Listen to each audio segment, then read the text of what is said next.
Hello dear students, कैसे हो आप सब। Welcome to MI chemistry classes. तो आज हमारा जो ये लेक्चर है, ये है लेक्चर नंबर 2 सॉल्यूशंस चैप्टर का। ठीक है, तो इससे पहले हमने एक लेक्चर जो बनाया है, मुझे उम्मीद है कि आप सबको वो समझ में आया होगा। ठीक, तो आज ये जो लेक्चर है इसमें हम क्या पढ़ेंगे उसको देखने से पहले हमें लेक्चर नंबर 1 थोड़ा सा रिवाइज करना चाहिए। ठीक है, आप भी अपनी आंखें बंद करके उसको अपने दिमाग में थोड़ा थोड़ा रिवाइज कर लो। एक बार आपने रिवाइज कर लिया फिर आपको ये लेक्चर ज्यादा समझ में आएगा। ठीक है, तो कल हमने क्या पढ़ा था, हमने कल कुछ चीजें पढ़ी थी। चैप्टर सॉल्यूशंस स्टार्ट किया था, सॉल्यूशन। ठीक है, और हमने बहुत कुछ देखा था। जैसे हमने ये देखा था कि सॉल्यूशन जो होता है इसकी प्रोनाउंसिएशन क्या होती है, ठीक, कैसे बोलते हैं इसको। और उसके बाद हमने इसके बारे में कुछ पढ़ा था, डेफिनेशन वगैरह, कुछ इंट्रोडक्शन वगैरह सॉल्यूशन के बारे में देखी थी। ठीक है, फिर हमने देखा था, इसमें हमने डिस्कस की थी एक चीज, होमोजेनियस मिक्सचर। ठीक, मुझे उम्मीद है कि आप सबको वो समझ में आया होगा। उसके बाद हमने दो चीजें देखी थी, सॉल्यूट और सॉल्वेंट। इसके बारे में ये दो टर्म्स हैं, बहुत इंपॉर्टेंट हैं, एग्जाम में पूछी जा सकती हैं। ये दो चीजें हमने देखी थी। हमने ये देखा था कि ये दो चीजें मिलके क्या बनता है, सोल्यूशन बनता है। ठीक है, आप सबको ये समझ में आई होंगी। उसके बाद हमने वर्ड बाइनरी सोल्यूशन देखा था कि बाइनरी सोल्यूशन क्या होता है, मतलब ऐसा सोल्यूशन जिसमें दो ही कंपोनेंट्स हो, एक सॉल्वेंट एक सॉल्यूट, उसको बाइनरी सोल्यूशन बोलते हैं। ठीक, ये देखा। उसके बाद हमने देखे थे टाइप्स ऑफ सोल्यूशन। ठीक, टाइप्स ऑफ सोल्यूशन ये हमने कल स्टडी किया था। तो मैंने आपको बताया था कि सॉल्वेंट की फिजिकल स्टेट क्या है, उस बेस पे सोल्यूशन की टाइप्स होती हैं। अगर सॉल्वेंट की फिजिकल स्टेट जो है वो सॉलिड है तो सोल्यूशन भी सॉलिड होगा। अगर सॉल्वेंट की फिजिकल स्टेट लिक्विड है तो सोल्यूशन भी लिक्विड होगा। अगर सॉल्वेंट की फिजिकल स्टेट गैस है, ठीक है, गैसियस है, तो सोल्यूशन भी गैसियस होगा। और मैंने आपको ये भी बताया था कि solid solution, liquid solution, gaseous solution, तीनों किस्म के सोल्यूशन आगे तीन तीन कैटेगरीज में डिवाइड होते हैं। और आपको सारे क्वेश्चंस भी कराए थे, वो जो डिवाइड होते हैं उनकी एग्जांपल्स बताई थी, जैसे सॉलिड इन सॉलिड, ठीक है, लिक्विड इन सॉलिड, ऐसे करके वो आपको अच्छे से तैयार कर लेना है। ठीक, और मैंने आपको कुछ चीजें जो बताई उसमें मुझे लग रहा है कि मैंने कुछ गड़बड़ बोल दिया मुंह से। कभी कभी होता है, दिमाग नहीं चलता तो बोलना कुछ और चाहता है बंदा लेकिन कुछ और बोल जाता है। ठीक, वो थोड़ा सा आप ध्यान देना। अगर कहीं भी आपको प्रॉब्लम है तो टेलीग्राम ग्रुप पे आप मेरे से पूछ सकते हो। ठीक, लिंक उसकी आपको डिस्क्रिप्शन में और कहां, और कमेंट्स में मिल जाएगी। ठीक, अच्छा, अब देखो, वो जो कल मैंने आपको कराया था उस बेस पे आपकी बुक के ऊपर एक टेबल बना हुआ है, ये वाला, ये टेबल है। ठीक, तो आप अपनी टेक्स्ट बुक के ऊपर देख सकते हो, पेज नंबर 2 के ऊपर ये टेबल बना हुआ है। तो इसमें भी आपको वही चीजें दिखेंगी। आप इसको ऊपर से मत स्टार्ट करो, नीचे से स्टार्ट करो। देखो नीचे हमने ऐसे ही पढ़ा था, solid solutions, liquid solutions, gaseous solutions. ठीक, तो सबसे नीचे देखो सॉलिड सॉल्यूशन है, उसमें नीचे से आपको ऊपर देखना है। देखो मैंने आपको पहले बताया था सॉलिड इन सॉलिड, इसमें सॉलिड सॉल्यूट हो, सॉलिड सॉल्वेंट, फिर लिक्विड इन सॉलिड, फिर गैस इन सॉलिड। तो आगे एग्जांपल्स दी हुई हैं, तो ये एग्जांपल्स आपको एक बार देख लेनी है। जो एग्जांपल्स मैंने कराई थी वो भी आपको देखनी है और साथ में ये एग्जांपल्स भी आपको देख लेनी है। हो सकता है आपको ऑब्जेक्टिव में, एग्जाम में यहां से इस टेबल से क्वेश्चन पूछा जाए। ठीक, जैसे देखो सॉलिड इन सॉलिड की यहाँ कॉपर डिसॉल्व्ड इन गोल्ड है, ये मैंने भी आपको यही कराया था। लिक्विड इन सॉलिड की amalgam of mercury with sodium है, ये भी मैंने आपको कराया। ठीक है, गैस इन सॉलिड की हाइड्रोजन इन पैलेडियम है, ये भी मैंने आपको कराया था। ठीक, उसके बाद लिक्विड सोल्यूशन में सॉलिड इन लिक्विड में देखो ग्लूकोज डिसॉल्व्ड इन वाटर। ठीक, लिक्विड इन लिक्विड में देखो इथेनॉल डिसॉल्व्ड इन वाटर। ठीक है, गैस इन लिक्विड में देखो ऑक्सीजन डिसॉल्व्ड इन वाटर। तो ऐसे करके आप ये एग्जांपल्स भी याद रखोगे। ठीक है, अच्छा, ये आपको याद रखनी है, टेबल देख लेना है। अच्छा, उसके बाद ये हो गया आपका, ये सारा मुझे उम्मीद है आपको समझ में आया होगा और सारे क्वेश्चंस जो कराए थे वो भी समझ में आए होंगे। तो आज जो हमारा टॉपिक रहेगा, हम देखो सॉल्यूशन चैप्टर पढ़ रहे हैं, तो सॉल्यूशन चैप्टर को ही आगे बढ़ाएंगे आस्ता आस्ता करके। तो कल हमने बस सॉल्यूशन बनाया था, हमने देखा था सॉल्यूशन होता कैसा है, कैसे बनाते हैं, उसमें सॉल्यूट होता है, सॉल्वेंट होता है, ठीक है, ज्यादा सॉल्यूट हो सकते हैं, ये सब आज हम उसको आगे बढ़ाएंगे। आज का हमारा टॉपिक रहेगा ये वाला, ये आज हमारा टॉपिक रहेगा, आपको दिख रहा होगा मैंने लिखा है टॉपिक्स टू कवर, यहां मैंने लिख दिया है कंसंट्रेशन टर्म्स। आज हमारा टॉपिक है कंसंट्रेशन टर्म्स। ठीक, और इसमें आपको मैं पहले ये बताऊंगा कि कंसंट्रेशन क्या होती है, सब कुछ क्या होता है, उसके बाद हम कंसंट्रेशन टर्म्स पे आएंगे। ठीक, तो एक बार इसको हम हटाते हैं तो अपने टॉपिक के ऊपर चलते हैं। पहले आपको ये सिखाता हूं कि कंसंट्रेशन वगैरह होता क्या है। ठीक, ये आ गया हमारा टॉपिक कंसंट्रेशन टर्म्स। ठीक, आप भी अपनी नोटबुक के ऊपर आज का टॉपिक डाल दो कंसंट्रेशन टर्म्स, बड़े ही आराम के साथ सब्र के साथ आप लिखना स्टार्ट करो। ठीक है, तो देखो कंसंट्रेशन टर्म्स क्या होती हैं या फिर कंसंट्रेशन क्या होती है उसको पहले हमें देखना पड़ेगा ना, उसके बाद ही हम ये सिस्टम स्टार्ट कर पाएंगे। ठीक है, तो देखो सबसे पहली चीज है, ये कंसंट्रेशन टर्म्स देखने से पहले हमें देखना चाहिए कि कंसंट्रेशन का मतलब क्या होता है।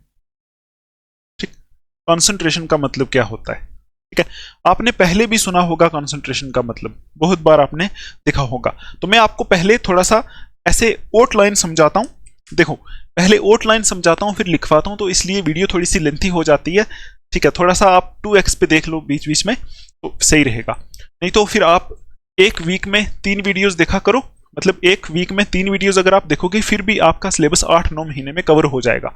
ठीक, तो क्योंकि मैं 11th को भी पढ़ाता हूं तो मैं एक वीक में 3 वीडियोस 12th की डालूंगा, 3 11th की डालूंगा। ठीक, तो आप एक वीक में 3 देख लो तो बहुत अच्छा है। ठीक है, ऐसे भी आपका सिलेबस कवर हो जाएगा। अच्छा, अब देखो कंसंट्रेशन होता क्या है। कंसंट्रेशन होता क्या है, आपने इससे पहले भी सुना होगा वर्ड कि ये सोल्यूशन है या फिर ये कोई एसिड है या कोई बेस है या कोई भी चीज है वो कंसंट्रेटेड है। ठीक है, कंसंट्रेटेड है, या फिर आपने ये सुना होगा कि वो डाइल्यूट है ना, ऐसा आपने सुना होगा। तो मैं आपको बस थोड़ा सा बता देता हूं यहाँ। सपोज हमने कोई सोल्यूशन बनाया, सपोज ये हमारी कोई बाल्टी या कोई डब्बा है जिसमें हम सोल्यूशन बना रहे हैं। ठीक, तो देखो सपोज हमने इसमें डाल दिया पानी, भर दिया इसको पानी से, तो आपको पता है पानी से भर दिया तो वाटर डाल दिया, मतलब पूरा भर दिया, और इसके बीच में डाल दिया हमने डाल दिया सपोज साल्ट डाल दिया, मतलब 5 ग्राम डाल दिया। ठीक, 5 ग्राम साल्ट डाल दिया। अब आप जो कल पढ़ा था ना आपको, वो यहाँ आपको आना चाहिए। देखो आपसे अगर कोई पूछे यहाँ सॉल्वेंट क्या है, तो सॉल्वेंट यहाँ वाटर है, क्योंकि जो ज्यादा क्वांटिटी में वो सॉल्वेंट होता है। ठीक है, और यहाँ सल्यूट क्या है, तो सल्यूट यहाँ साल्ट है, ये आपको पता होना चाहिए। ठीक, अब देखो हम देखते हैं कंसंट्रेशन क्या होता है। ठीक, तो देखो एक गिवन अमाउंट ऑफ सॉल्वेंट के अंदर, मतलब यहां अगर हम बात करें कि इस पानी के अंदर, ये पानी जो है यहां सॉल्वेंट है, इस गिवन सॉल्वेंट के अंदर कितना सल्यूट पड़ा हुआ है। ठीक है, कितना सल्यूट पड़ा हुआ है उसी को बोलते हैं इस सॉल्यूशन की कंसंट्रेशन। मतलब आप ऐसे बोल सकते हो कि ये जो पानी है इस पानी के अंदर कितना सल्यूट पड़ा हुआ है, या फिर ये जो गिवन अमाउंट ऑफ सॉल्वेंट है, मतलब ये जो सॉल्वेंट यहां रखा हुआ है वाटर, इसके अंदर कितना सल्यूट पड़ा हुआ है। ठीक है, उसी को बोलते हैं हम इस सॉल्यूशन की कंसंट्रेशन। देखो ओवरऑल मिला के वाटर प्लस सॉल्ट मिला के ओवरऑल ये सॉल्यूशन बन गया ना, ये सॉल्यूशन बन गया। अब इस सॉल्यूशन की कंसंट्रेशन का यही मतलब है कि इसके अंदर जो है सल्यूट कितना पड़ा हुआ है। ठीक है, सल्यूट कितना पड़ा हुआ है इस सॉल्वेंट में। ठीक, अब देखो ऐसा भी हो सकता है कि यहाँ वाटर सपोज 1 लीटर है और सॉल्ट इसमें पड़ा हुआ है 5 ग्राम। ठीक, और ऐसा भी हो सकता है कि अगर सपोज यही चीज दोबारा अगर हम लें तो इसमें वाटर जो है 1 लीटर ही है, वाटर 1 लीटर है और सॉल्ट इसमें पड़ा हुआ है 50 ग्राम। ठीक, एक और केस भी हम ले सकते हैं जिसमें वाटर यहां सपोज वाटर वही 1 लीटर पड़ा हुआ है और सॉल्ट पड़ा हुआ है 100 ग्राम। तो अब देखो सॉल्वेंट तीनों में सेम है, सॉल्वेंट की क्वांटिटी सेम है। ठीक, सॉल्वेंट की क्वांटिटी सेम है तो सल्यूट चेंज हो रहा है, सल्यूट यहाँ 5 ग्राम है, यहाँ 50 ग्राम है, यहाँ 100 ग्राम है। ठीक, तो इस बेस पे भी हम समझ सकते हैं। पहले तो आप ये सोचो कि कंसंट्रेशन क्या होता है कि एक सॉल्वेंट के अंदर कितना सल्यूट पड़ा हुआ है उसको बोलते हैं उस सॉल्यूशन की कंसंट्रेशन। या फिर आप ऐसा भी बोल सकते हो कि ये जो सॉल्यूशन हमने बनाया इस सॉल्यूशन के अंदर कितना सॉल्ट पड़ा हुआ है उसी को हम उसकी कंसंट्रेशन बोलते हैं। ठीक है, अब देखो अगर सॉल्ट ये देखो ये एक सॉल्यूशन बनाया हमने वाटर प्लस ये करके, इसमें 1 लीटर पानी है, इसमें सल्यूट कितना पड़ा हुआ है 5 ग्राम। ठीक है, इसमें सल्यूट कितना पड़ा हुआ है 50 ग्राम। ठीक, इसमें भी पानी 1 लीटर है, इसमें भी पानी 1 लीटर है। तो आप बोलोगे ये सॉल्यूशन अगर हम कंपेयर करें तो आप बोलोगे ज्यादा कंसंट्रेटेड सॉल्यूशन कौन सा है। तो ज्यादा कंसंट्रेटेड सॉल्यूशन वो होगा जिसमें ज्यादा सल्यूट पड़ा हुआ है। ये आप याद रखना, जो कंसंट्रेशन होती है वो डिपेंड करती है सल्यूट पे कि एक पार्टिकुलर अमाउंट ऑफ सॉल्वेंट में कितना सल्यूट पड़ा हुआ है, वो होती है उस सॉल्यूशन की कंसंट्रेशन। अब देखो कुछ सॉल्यूशन ऐसे होते हैं जिसमें सॉल्वेंट तो है लेकिन सल्यूट कम होता है। कुछ सॉल्यूशन ऐसे होते हैं जिनमें सल्यूट ज्यादा होता है। ठीक है, कुछ सॉल्यूशन ऐसे होते हैं जिनमें सल्यूट और ज्यादा होता है। तो आप ऐसा बोल सकते हो, अगर इसको कंपेयर करें तो आप बताओ किसकी कॉन्सेंट्रेशन ज्यादा है। सपोज ये सोल्यूशन 1 है, ये सोल्यूशन 2 है, इन दोनों में किस सोल्यूशन की कॉन्सेंट्रेशन ज्यादा है। ठीक, तो आप बोलोगे ऐसा सोल्यूशन जिसमें सोल्यूट कम में उसकी कॉन्सेंट्रेशन कम में। ठीक, और ऐसा सोल्यूशन जिसमें सोल्यूट की कॉन्सेंट्रेशन ज्यादा है। ठीक है, सोल्यूट की क्वांटिटी ज्यादा है, यहाँ 50 ग्राम है तो इसकी कॉन्सेंट्रेशन ज्यादा है। तो इस सोल्यूशन में और इस सोल्यूशन में ज्यादा कॉन्सेंट्रेटेड ये वाला है। ठीक है, अगर हम इन तीनों में कंपेयर करें, इसमें और इसमें तीनों में कंपेयर करें, तो फिर आप बताओ मुझे सबसे ज्यादा कॉन्सेंट्रेटेड सोल्यूशन कौन सा होगा। मतलब सबसे ज्यादा कॉन्सेंट्रेटेड सोल्यूशन का मतलब है सबसे ज्यादा सोल्यूट की कॉन्सेंट्रेशन किस में। ठीक, देखो इसमें भी 1 लीटर सॉल्वेंट है, 1 लीटर सॉल्वेंट है, 1 लीटर सॉल्वेंट है, इसमें 5 ग्राम सोल्यूट है, इसमें 50 ग्राम सोल्यूट है, इसमें 100 ग्राम सोल्यूट है। ठीक, तो सबसे ज्यादा कॉन्सेंट्रेटेड सोल्यूशन ये वाला होगा। ठीक, तो मुझे उम्मीद है आपको थोड़ा सा कुछ आइडिया लगा होगा। अभी टेंशन मत लो, डेफिनेशन लिखवाऊंगा आपको, फिर ज्यादा समझ में आएगा। तो आपसे कोई बोले कॉन्सेंट्रेशन का मतलब क्या होता है, तो आप सीधा सीधा ये बोल सकते हो एक सोल्यूशन के अंदर कितना सोल्यूट पड़ा हुआ है वही उसकी कॉन्सेंट्रेशन होती है। अगर कम सोल्यूट पड़ा हुआ है तो उसकी कॉन्सेंट्रेशन कम में, अगर ज्यादा सोल्यूट पड़ा हुआ है तो उसकी कॉन्सेंट्रेशन ज्यादा है। ठीक, कॉन्सेंट्रेशन ज्यादा है। ठीक, अब देखो आपको मैं एक चीज पहले लिखवा देता हूं, यहां आप एक डेफिनेशन लिख सकते हो।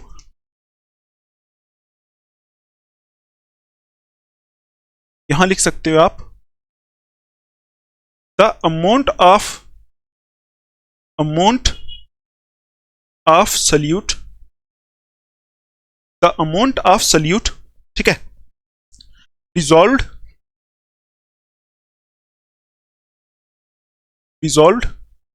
इन अ known amount of solvent, ठीक है, is called concentration of a solution। ठीक है, तो ये अगर आप डेफिनेशन पढ़ोगे लिखोगे आपको जरूर समझ में आएगा, आगे भी आपको और समझ में आएगा। आप अभी टेंशन फ्री रहो। ठीक है, और एग्जांपल्स लेके समझेंगे। देखो यहां लिखा है the amount of solute dissolved in a known amount of solvent. मतलब एक नोन अमाउंट ऑफ सॉल्वेंट में, मतलब एक ऐसा सॉल्वेंट जिसके बारे में हमें पता है कि वो कितना है। एक नोन अमाउंट ऑफ सॉल्वेंट का मतलब यही होता है ना कि उसके बारे में हमें पता है। सपोज जैसे मैंने यहां लिखा था ये 1 लीटर है, नोन है, हम इसको जानते हैं कि 1 लीटर है, ये भी 1 लीटर है, ये भी 1 लीटर है। तो एक नोन अमाउंट ऑफ सॉल्वेंट में कितना सोल्यूट पड़ा हुआ है उसी को बोलते हैं कॉन्सेंट्रेशन ऑफ सोल्यूशन। ठीक है, उसको क्या बोलते हैं, कॉन्सेंट्रेशन ऑफ सोल्यूशन। इसको आप ऐसे भी डिफाइन कर सकते हो कि the amount of solute dissolved in non amount of solution, ऐसा भी बोल सकते हो।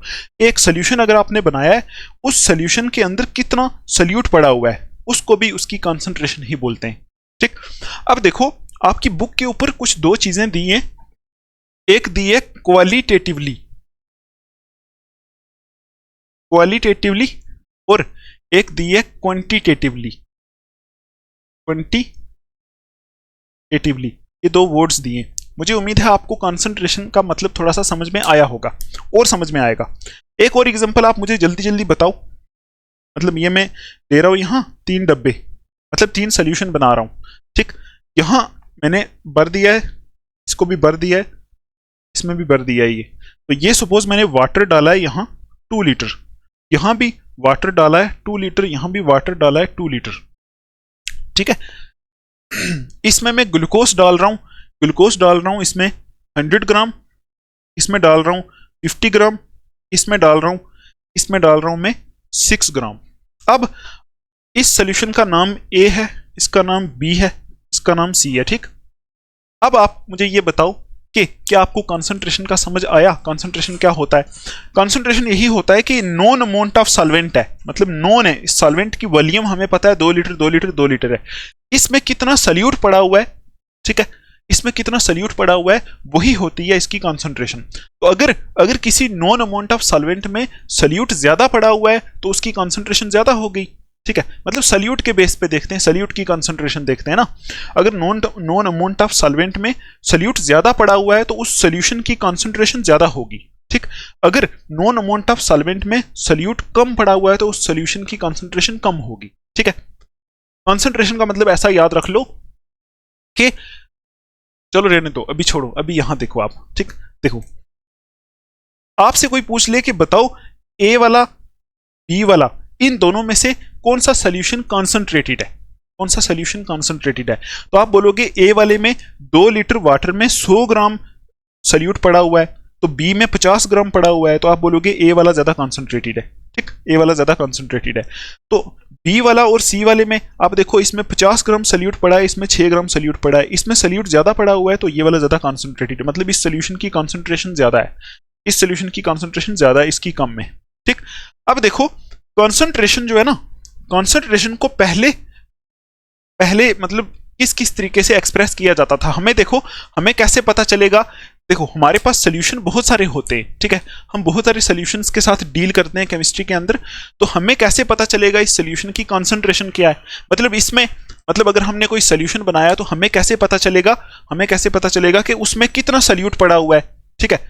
सपोज हमारे पास एक इतना बड़ा डब्बा है, किसी कंपाउंड का है, मतलब वो उस कंपाउंड का सोल्यूशन है, तो हमें कैसे पता चलेगा कि उस कंपाउंड में कितने परसेंट वो सोल्यूट है, कितने परसेंट वाटर है, ठीक, हमें कैसे पता चलेगा, है ना। तो उस चीज के लिए हमारे पास कुछ मेथड्स होते हैं, ठीक है, उन्हीं मेथड्स को कंसंट्रेशन टर्म्स बोलते हैं। अभी आप इतनी टेंशन मत लो, आप बस इतना देखो, ये डेफिनेशन अगर आपको समझ में आ गई तो आप देखो कि बुक में, आपकी बुक में, या फिर ऐसे भी आप बोल सकते हो, लिखा हुआ है कि कंसंट्रेशन को 2 तरीके से हम देख सकते हैं, 2 तरीके से देख सकते हैं। स्टार्टिंग में जब कंसंट्रेशन वाला सिस्टम स्टार्ट हुआ था तो हम उसको देखते थे क्वालिटेटिवली, क्वालिटेटिवली का मतलब है क्वालिटी के बेस पे, उसकी क्वालिटी के बेस पे, ठीक है। और अब हम कंसंट्रेशन को कैसे देखते हैं, क्वांटिटेटिवली, मतलब क्वांटिटी के बेस पे, ठीक है, क्वांटिटी के बेस पे देखते हैं। अब देखो पहले क्वालिटेटिवली जो है ना, इसका मतलब है कि क्वालिटी कैसी है, सॉल्यूशन की क्वालिटी कैसी है। इसमें हम कंसंट्रेशन वाइज सॉल्यूशन को 2 हिस्सों में डिवाइड करते थे। इसमें एक होता था, हमारे पास होता है, अभी भी होता है, डाइल्यूट सॉल्यूशन, ठीक है, एक होता है कॉन्सेंट्रेटेड सॉल्यूशन। ये 2 किस्म के सॉल्यूशन हम देखते हैं क्वालिटेटिवली, मतलब क्वालिटी वाइज, मतलब अगर हम क्वालिटेटिवली चेक करें, ये 2 वर्ड आपको मुझे उम्मीद है समझ में आएंगे। अगर हम क्वालिटेटिवली चेक करें तो सॉल्यूशन 2 किस्म के होते हैं, सॉल्यूशन 2 किस्म के होते हैं, एक होता है डाइल्यूट सॉल्यूशन, एक होता है कॉन्सेंट्रेटेड सॉल्यूशन, 2 किस्म के सॉल्यूशन होते हैं, ठीक है। मुझे उम्मीद है आपको समझ में आ रहा होगा। आप इतना याद रखो, क्वालिटेटिवली अगर सिर्फ क्वालिटी वाइज देखो तो सोल्यूशन कितने किस्म के होते हैं, 2 किस्म के, एक डाइल्यूट सोल्यूशन होता है, एक कंसंट्रेटेड सोल्यूशन होता है।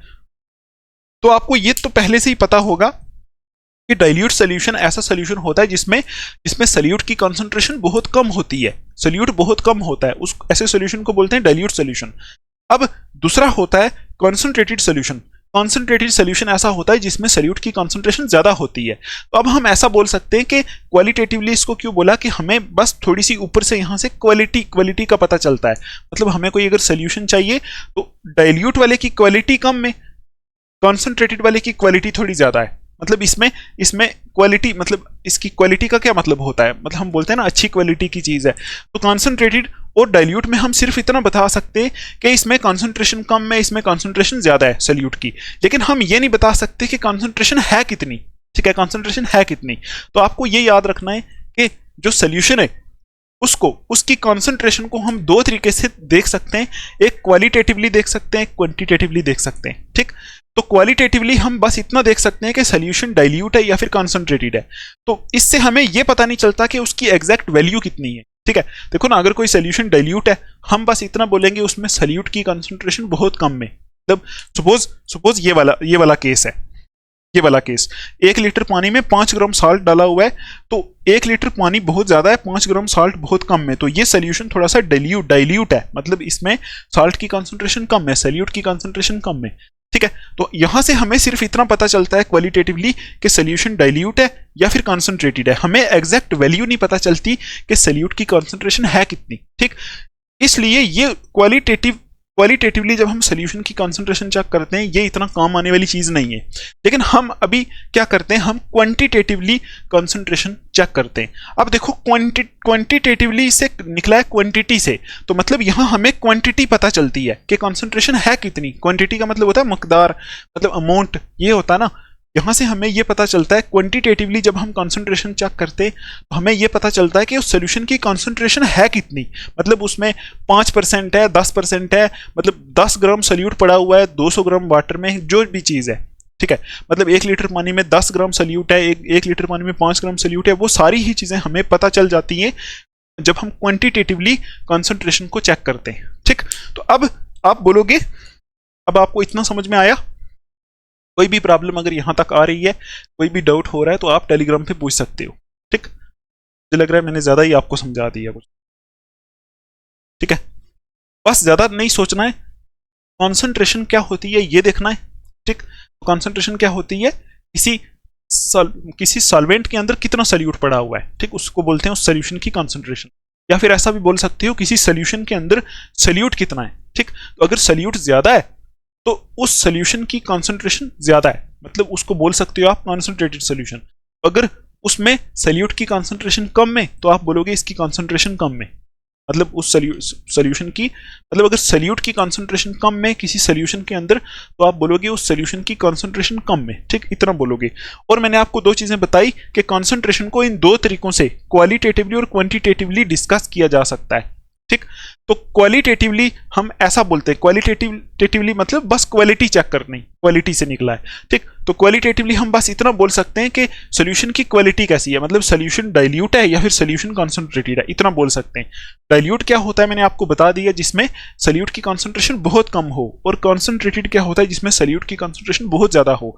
जब हम क्वालिटेटिवली चेक करते हैं तो हमें पता ही नहीं चलता एक्चुअल में जो सॉल्यूट की कॉन्सेंट्रेशन है वो है कितनी। ठीक, ये चीजें हमें पता नहीं चलती, इसलिए हमें क्या देखना पड़ता है, क्वांटिटेटिवली स्टडी करना पड़ता है कॉन्सेंट्रेशन को। ठीक, अब सल्यूट की कॉन्सेंट्रेशन कितनी है, मतलब हमारे सामने लैब में एक इतना बड़ा डब्बा पड़ा हुआ है, उसके अंदर किसी चीज का सोल्यूशन पड़ा हुआ है, तो हमें वहां ये देखना पड़ेगा कि इसमें कितना सल्यूट एक्चुअल में पड़ा हुआ है, 5 ग्राम पड़ा है, 10 ग्राम पड़ा है, 100 ग्राम पड़ा है, कितना पड़ा है। तो वो क्वांटिटी चेक कराती है क्वांटिटेटिवली जब हम कॉन्सेंट्रेशन को स्टडी करते हैं। ठीक, अब देखो ये जो क्वांटिटेटिवली सिस्टम है ना, क्वांटिटेटिवली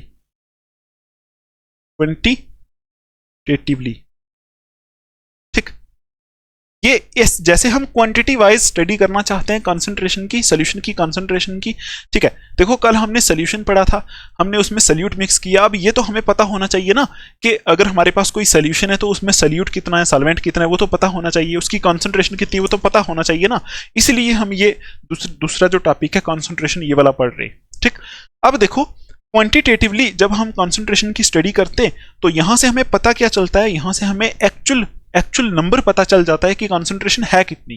ठीक, अब क्वांटिटेटिवली कंसंट्रेशन की स्टडी करने के लिए हमारे पास डिफरेंट मेथड्स होते हैं। ठीक, डिफरेंट मेथड्स होते हैं, वो मेथड्स जो होते हैं ना, उन्हीं मेथड्स को हम कंसंट्रेशन टर्म्स बोलते हैं। ठीक है, क्वांटिटेटिवली कंसंट्रेशन चेक करने के लिए कंसंट्रेशन की एक्चुअल क्वांटिटी कितनी है, मतलब सल्यूट की एक्चुअल क्वांटिटी कितनी है किसी सॉल्यूशन के अंदर, वो चेक करने के लिए हमारे पास कुछ मेथड्स होते हैं, उनको हम कंसंट्रेशन टर्म्स बोलते हैं, या फिर उन्हीं मेथड्स को हम methods of expressing concentration of solution, ऐसा भी लिखा होता है बुक में, तो methods of expressing concentration of solution ये भी बोलते हैं। ठीक, आई होप आपको समझ में आ रहा होगा।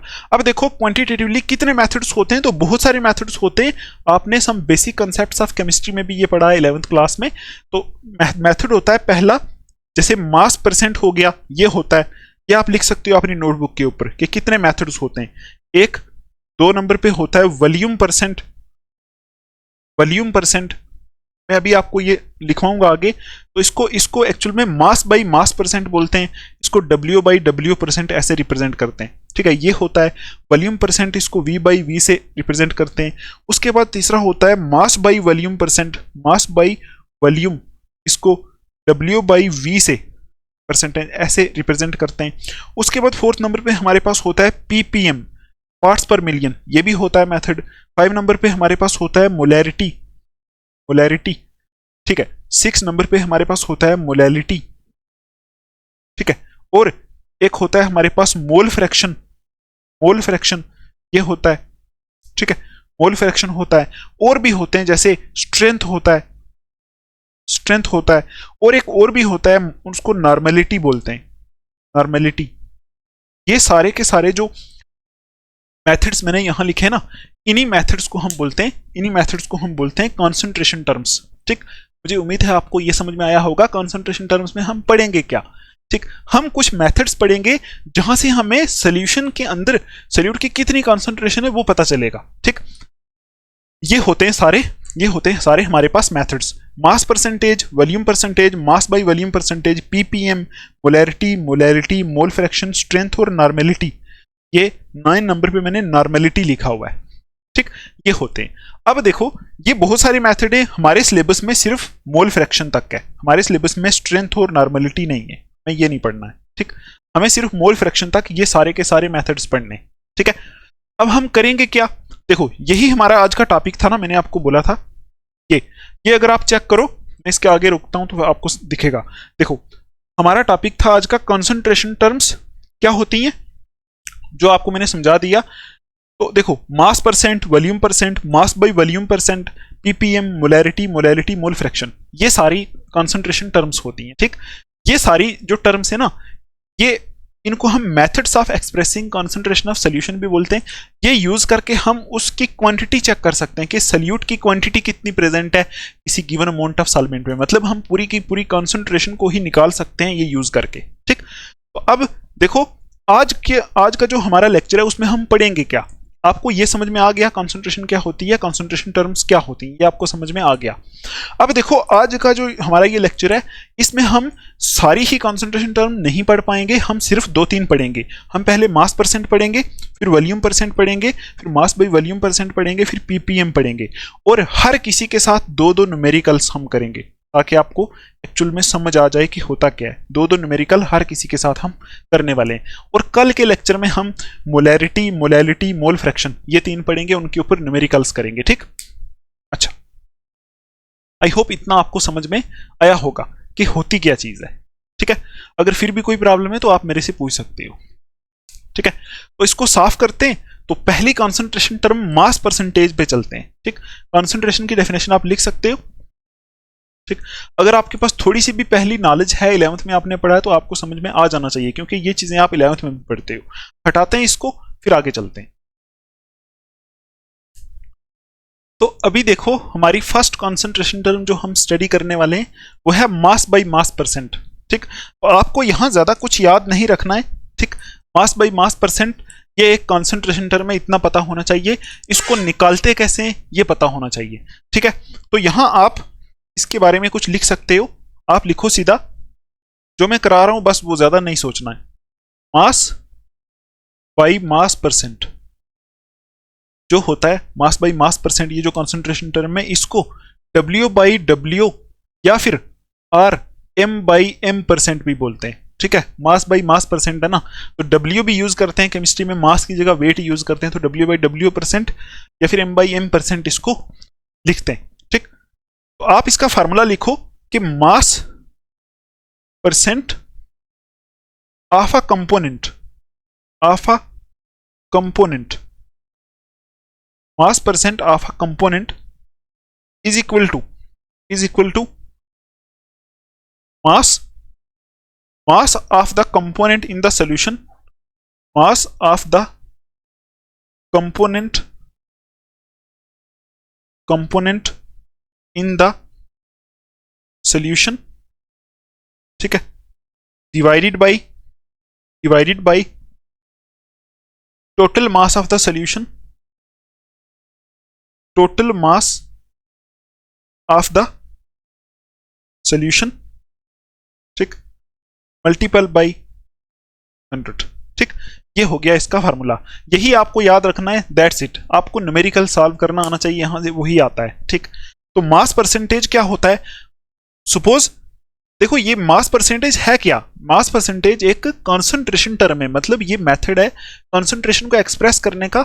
ये परसेंटेज का मतलब है ये कंसंट्रेशन को परसेंटेज में एक्सप्रेस करता है। ठीक है, ये परसेंटेज में कंसंट्रेशन को एक्सप्रेस करता है। और आपको एक चीज तो पता ही होगी कि जो परसेंटेज होती है ना, परसेंटेज, उसको हम हमेशा 100 में से ही लेते हैं। ठीक, 100 में से ही लेते हैं। देखो परसेंटेज को कभी हम 200%, 300% में से नहीं लेते हैं। ठीक है, परसेंटेज को हमेशा हम 100 से लेते हैं। जैसे देखो अगर हमारे मार्क्स आते हैं 500 में से 400, है ना, हम उसको 100 से मल्टीपल कर देते हैं, यही होता है ना, 500 से 400 आए, 100 से मल्टीपल करते हैं, ठीक। तो फिर क्या होता है, यहां से परसेंटेज निकल के आती है, 20 कैंसिल, तो यहां से 80% निकल के आता है, ठीक, ऐसा होता है ना।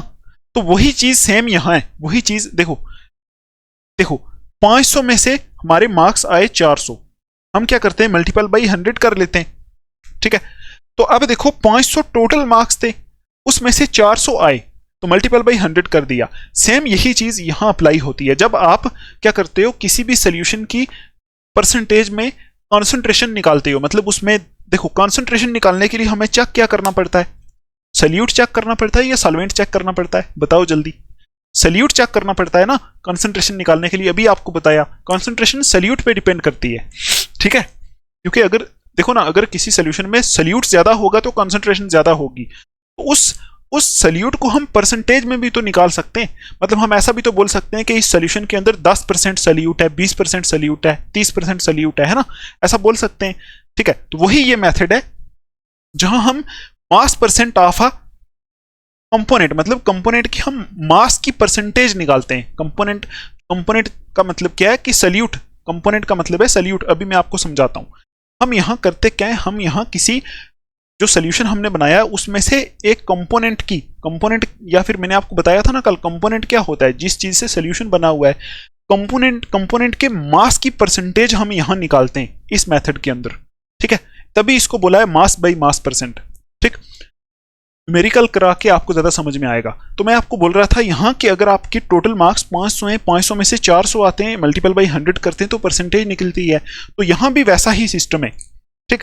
देखो सपोज हमारे पास एक सोल्यूशन है जिसमें एक कंपोनेंट ए है हमारे पास, एक कंपोनेंट बी है, ठीक है। तो देखो ये सपोज सॉल्वेंट है, ये सपोज सल्यूट है, ठीक है, सॉल्वेंट है सल्यूट है। तो अब हम इसको भी कंपोनेंट बोल सकते हैं, इसको भी कंपोनेंट बोल सकते हैं ना। अगर हमें ये निकालना है कि ये सल्यूट कितने परसेंट है, ये सल्यूट कितने परसेंट है, तो वही हमने यहां लिखा है, लिखेंगे ना मास परसेंट ऑफ अ कंपोनेंट। कौन सा कंपोनेंट, सपोज यहां हम बी निकालने जा रहे हैं, तो मास परसेंट उस बी का हम निकालेंगे, मतलब कितने परसेंट है बी। तो कैसे करेंगे, मास of the component in the solution, हम ये चेक करेंगे इस सोल्यूशन के अंदर, इस अगर हमें बी की परसेंटेज निकालनी है, बी की परसेंटेज हम चेक करेंगे इस सोल्यूशन के अंदर बी का मास कितना है डिवाइडेड बाई टोटल मास कितना है सोल्यूशन का। देखो अगर हमें बी की परसेंटेज निकालनी, मास परसेंट ऑफ अ कंपोनेंट, मतलब अगर हमें किसी कंपोनेंट सपोज बी की हमें परसेंटेज निकालनी है, हम करेंगे मास of the component in the solution, जिसकी निकालनी है उसका मास यहां लिखेंगे, ठीक। देखो वही बात आ गई ना, जितने मार्क्स आए उसको ऊपर लिखेंगे, divided by total mass of the solution, divided by total mass मतलब टोटल नंबर लिखेंगे, मल्टीपल बाई 100 कर देंगे, यही होगा ना। सपोज हमारे पास ये सोल्यूशन है, हमें बी की परसेंटेज निकालनी है, ठीक। हम क्या करेंगे, बी का मास सबसे ऊपर लिखेंगे, बी का मास ऊपर लिखेंगे, divided by total mass of solution लिखेंगे, मल्टीपल बाई 100 कर लेंगे, तो बी की परसेंटेज हमारे पास निकल के आ जाएगी, ठीक है। ये होता है मेथड, और कुछ नहीं। तो आपको बस फार्मूला याद रखना है कि mass percent of a component is equal to क्या होता है, mass of the component in a solution, मतलब जिस कंपोनेंट की आपको परसेंटेज निकालनी है उसका मास यहां लिखना है, डिवाइडेड बाई टोटल मास लिखना है सोल्यूशन का, मल्टीपल बाई 100 करना है, और यहां से परसेंटेज में आंसर आएगा, ठीक, परसेंटेज में आंसर आएगा, ठीक है। मुझे उम्मीद है आपको समझ में आया होगा। ये कुछ भी नहीं है, तो ये मेथड कहां यूज होगा, ठीक। ऐसा मेथड देखो, कॉन्सेंट्रेशन के डिफरेंट मेथड्स डिफरेंट जगह यूज होते हैं, ठीक। कहीं मास परसेंटेज यूज होता है, कहीं वॉल्यूम परसेंटेज यूज होता है, कहीं हमारे पास यूज होता है मोलैरिटी, कहीं मोलैरिटी, है ना, अलग अलग जगह अलग अलग मेथड यूज होते हैं। तो ये वाला मेथड कहां यूज होगा, मास परसेंटेज वाला, जहां देखो जिस कंपोनेंट की निकालनी है उसका भी मास दिया होगा, और जो टोटल होगा टोटल सोल्यूशन का वो भी मास दिया होगा, तो फिर मल्टीपल बाई 100 करेंगे तो मास परसेंटेज निकलेगी, ठीक। आई होप आपको समझ में आया होगा। अब देखो एक दो चीजें मैं यहां लिख देता हूं, फिर उसके बाद हम न्यूमेरिकल्स करेंगे। आपको फार्मूला याद रखना है, या हम पहले एक न्यूमेरिकल करके देखते हैं इस बेस पे, ठीक है। न्यूमेरिकल करके देखते हैं, ये न्यूमेरिकल है इस बेस पे, ठीक। देखो यहां लिखा हुआ है a solution contains 50 grams of salt. देखो बिल्कुल सिंपल है, एक सोल्यूशन है जिसमें 50 ग्राम सॉल्ट पड़ा हुआ है, ठीक, इन 250 grams of water, in 250 grams of water, ठीक है। अब देखो calculate the mass percentage of salt पूछा हुआ है, मास परसेंटेज ऑफ सॉल्ट निकालो, मतलब मास परसेंटेज ऑफ सॉल्ट निकालो, ठीक। आपको पता है मास परसेंटेज ऑफ सॉल्ट का मतलब क्या हो गया, वही है ना, mass percentage of a component, component यहां सॉल्ट है, तो mass percentage of salt is equal to क्या लिखूं यहां में, देखो सॉल्ट यहां 50 ग्राम दिया हुआ है, 250 ग्राम यहां पानी दिया हुआ है, ठीक है। तो देखो मैंने आपको अभी बोला ना फार्मूला में कि अगर हमें किसी की मास परसेंटेज निकालनी है तो उसका मास ऊपर लिखेंगे, तो हमें सॉल्ट की मास परसेंटेज निकालनी है तो सॉल्ट का मास ऊपर लिखेंगे, कितना है 50 ग्राम, 50 ग्राम। नीचे क्या लिखेंगे, total mass of the solution, solution का टोटल मास, टोटल मास। देखो सॉल्यूशन कब बनेगा, जब ये सॉल्ट इसमें मिक्स होगा, जब ये दोनों मिक्स होंगे, दोनों मिक्स होंगे तभी सॉल्यूशन बनेगा ना। तो जब सॉल्यूशन का हम टोटल मास निकालेंगे, टोटल मास निकालेंगे तो होगा ये प्लस ये हो जाएगा ना, 50 प्लस 250, ये मिला के टोटल मास बनेगा ना सॉल्यूशन का। 50 ग्राम ये भी पड़ा है, 250 ग्राम पानी भी पड़ा है, दोनों को ऐड करेंगे तो टोटल मास हो जाएगा सॉल्यूशन का, तो यहां से आएगा 300 ग्राम, ठीक। तो हमने सॉल्ट की मास परसेंटेज निकालनी है तो सॉल्ट का मास यहां लिखेंगे divided by total mass of the solution, कितना है 300 ग्राम, मल्टीपल बाई कितना करेंगे 100, बस यहां से ये 20 कैंसिल, तो यहां से कितना आएगा 50 डिवाइडेड बाई 3 करेंगे, ठीक है। तो यहां से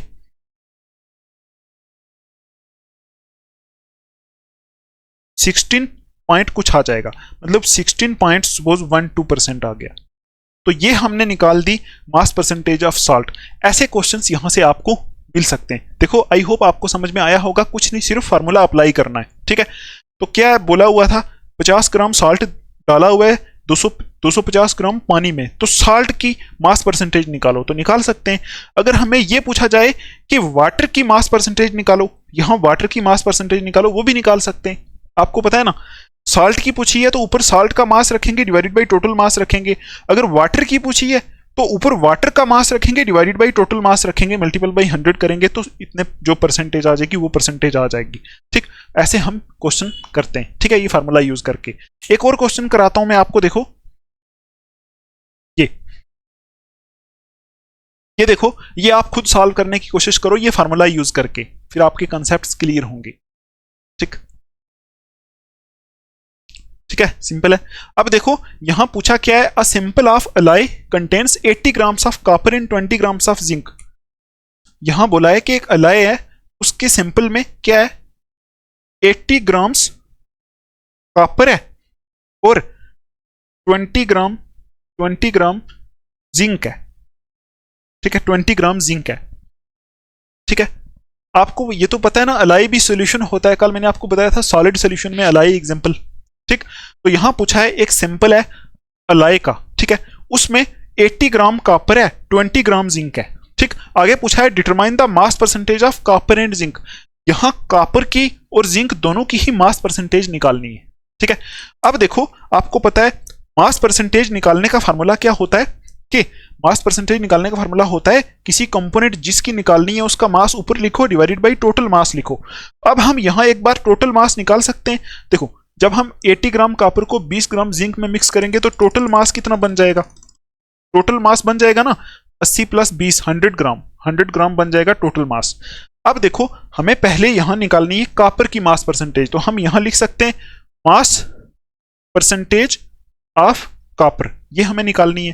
मास परसेंटेज ऑफ कॉपर निकालने के लिए हमें कॉपर का मास लिखना पड़ेगा 80 divided by total mass 100 multiple by कितना 100, यहां से 100 कैंसिल होगा 80% आ जाएगा।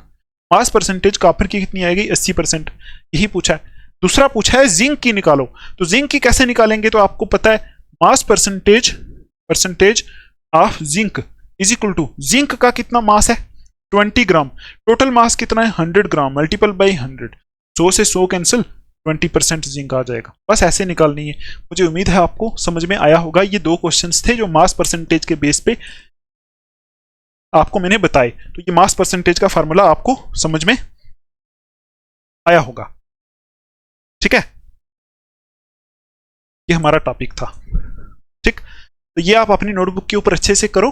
अभी देखो कुछ इंफॉर्मेशन इसमें और है। मास परसेंटेज जो है ना, मास बाई मास परसेंट, या जिसको मास परसेंटेज बोलते हैं, ये कंसंट्रेशन टर्म में, मतलब ये एक मेथड है कंसंट्रेशन को एक्सप्रेस करने का।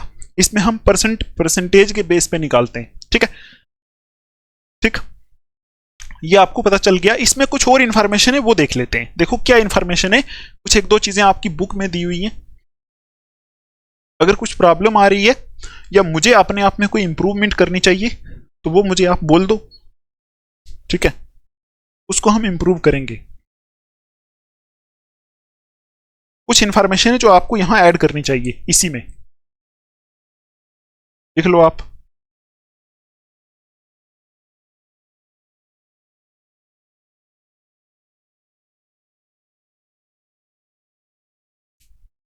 अगर आपके सामने कोई सोल्यूशन पड़ा हुआ है, उसके ऊपर लिखा है 10%, देखो अगर आपके सामने सोल्यूशन पड़ा हुआ है, उसके सामने लिखा हुआ है 10% ग्लूकोज, ठीक है, इन वाटर बाई मास, ठीक, तो इसका मतलब आप क्या समझोगे? 10% glucose in water by mass, इसका मतलब क्या समझोगे? ठीक है, आई होप आपको समझ में आ रहा होगा। देखो 10% glucose in water by mass, इसका मतलब है कि 10% ग्लूकोज सोल्यूशन है, ग्लूकोज सोल्यूशन है, 10% ग्लूकोज सोल्यूशन है इन वाटर, इन वाटर, ठीक, ये मतलब है ना इसका। देखो ना, अगर आपके सामने एक डब्बा पड़ा हुआ है, उसके ऊपर लिखा हुआ है 10% ग्लूकोज सोल्यूशन, मतलब 10% glucose in water by mass, इसका मतलब क्या है? ये मतलब आपको समझ में आना चाहिए। ठीक, तो यहां लिखा हुआ है, इसका मतलब मैंने बोला कि इसका मतलब है कि 10% ग्लूकोज सोल्यूशन है। देखो अभी हमने यहां यहां ये जो पढ़ा ना, इससे हमें ये पता चलता है कि हम परसेंटेज बेस पे भी सल्यूट की कॉन्सेंट्रेशन निकाल सकते हैं, परसेंट के बेस पे। अगर आपके सामने लिखा है 10% ग्लूकोज सोल्यूशन इन वाटर, तो इसका मतलब हो गया, इसका मतलब हो गया कि यहां ग्लूकोज का 10% सोल्यूशन है। तो अगर आपसे यहां कोई पूछ ले कि बताओ इसमें ग्लूकोज कितना होगा, ठीक है, कितना होगा, तो आप कुछ मत करना, आपको सीधा सीधा पता चल जाना चाहिए। अगर 10% ग्लूकोज सोल्यूशन इन वाटर है, मतलब ग्लूकोज 10% है, तो ओवरऑल परसेंटेज होती है 100, ठीक है, ओवरऑल परसेंटेज होती है 100 से लेते हैं। तो अगर ग्लूकोज 10% है, 10% है, तो वाटर कितना होगा इसमें? वाटर कितना होगा? ग्लूकोज 10% है, 10% ग्लूकोज है, तो वाटर कितना होगा? देखो ना, ओवरऑल परसेंटेज कितनी होती है? ओवरऑल परसेंटेज कितनी होती है? 100, उसमें से 10% ग्लूकोज है, तो पानी कितना होगा? 90% पानी होगा ना, तो 90% पानी होगा। ये इंफॉर्मेशन आपको यहां से समझ में आ जाएगी ना। अगर आपके सामने लिखा है 10% ग्लूकोज सोल्यूशन इन पानी, वाटर, तो आप बोलोगे 10% इसमें ग्लूकोज है, 90% पानी है। ठीक, तो अगर हम फिक्स कर लें कि ओवरऑल ये जो सोल्यूशन है, ओवरऑल ये जो सोल्यूशन है वो 100 ग्राम है, 100 ग्राम है, ठीक, फिक्स कर लें 100 ग्राम है, मतलब मोस्टली हम यही फिक्स करेंगे कि यहां हम, मतलब जब ये परसेंटेज वाला सिस्टम होता है उसको हम 100 ग्राम फिक्स कर लेते हैं। ठीक, अगर मैं बोल दूं कि ये 100 ग्राम ग्लूकोज है, उसमें से 10% ग्लूकोज है, 90% पानी है, तो क्या आप इसमें ये बता सकते हो कि इसमें कितने ग्राम ग्लूकोज है, कितने ग्राम पानी है? बता सकते हैं। ठीक है, सपोज हमने फिक्स कर लिया 100 ग्राम, 100 ग्राम हमारे पास पूरा है, ओवरऑल सोल्यूशन 100 ग्राम है, ठीक है, उसमें से 10% ग्लूकोज है, 90% पानी है, तो इसका मतलब यही हो गया ना। देखो अगर 100 में से आपके 10% मार्क्स आते हैं, तो कितने मार्क्स होते हैं? वो 10 मार्क्स होते हैं। ठीक है, अगर 100 में से आपके 70% मार्क्स आते हैं, तो कितने मार्क्स होते हैं? 70 मार्क्स होते हैं ना। ठीक है, देखो ना, जैसे यहां मैं बोलूं 100 में से आपके आए 80 मार्क्स, तो ये कितने परसेंट हो गए? मल्टीपल बाई 100 करेंगे तो ये देखो ना, ये 80% हो गए। मतलब आप बोलोगे अगर हमारे 80% मार्क्स आए 100 में से, तो मार्क्स कितने होते हैं? 80 मार्क्स होते हैं। तो इसी तरह अगर हम ओवरऑल माने कि ये 100 ग्राम है, सोल्यूशन 100 ग्राम ही मानते हैं हम, 100 ग्राम में से चेक करते हैं, 100 ग्राम में से 10% ग्लूकोज है, तो आपसे अगर कोई पूछ ले बताओ कितने ग्राम ग्लूकोज है, तो 100 में से 100, देखो टोटल 100 ग्राम है, 100 ग्राम में से 10% ग्लूकोज है, तो आप बोलोगे 10 ग्राम ग्लूकोज है इसमें, और 90% पानी है, मतलब 90 ग्राम वाटर है। ये याद रखना, ये याद रखना, ठीक, ये चीज आपको दिमाग में रखनी है, ठीक। एक और एग्जांपल देता हूं, जैसे मैं बोलूं आपके सामने लिखा हुआ है 20% सॉल्ट सोल्यूशन, इसका मतलब क्या है? 20% सॉल्ट सोल्यूशन इसका मतलब क्या है?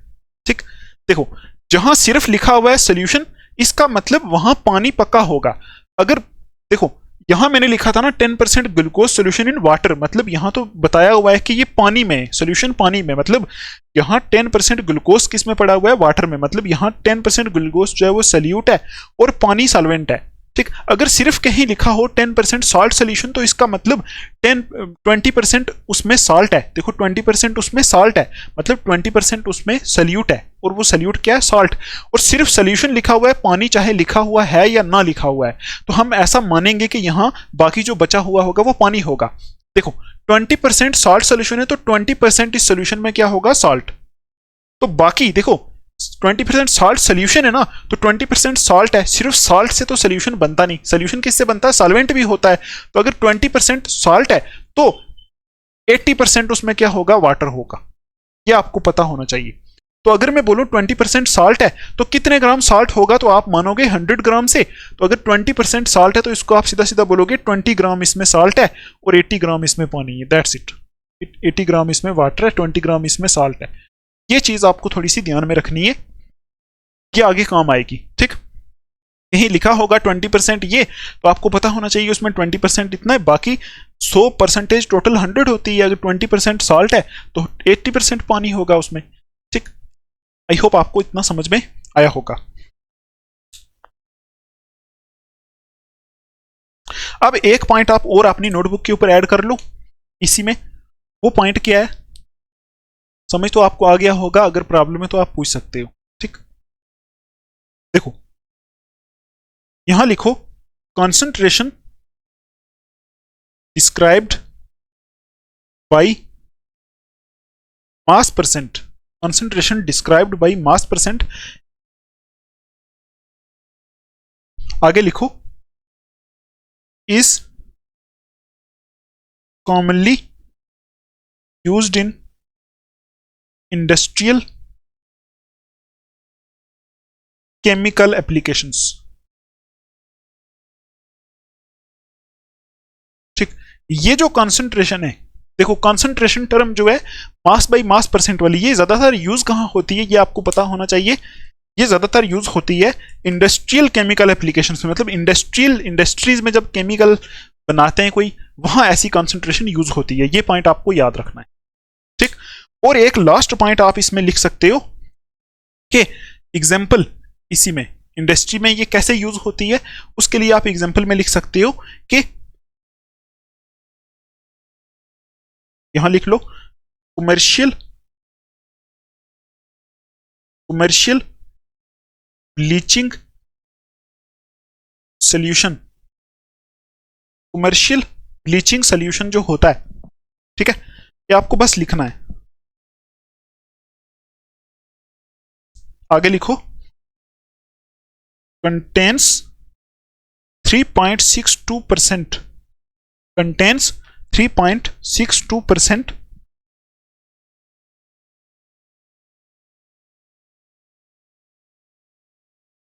by mass of sodium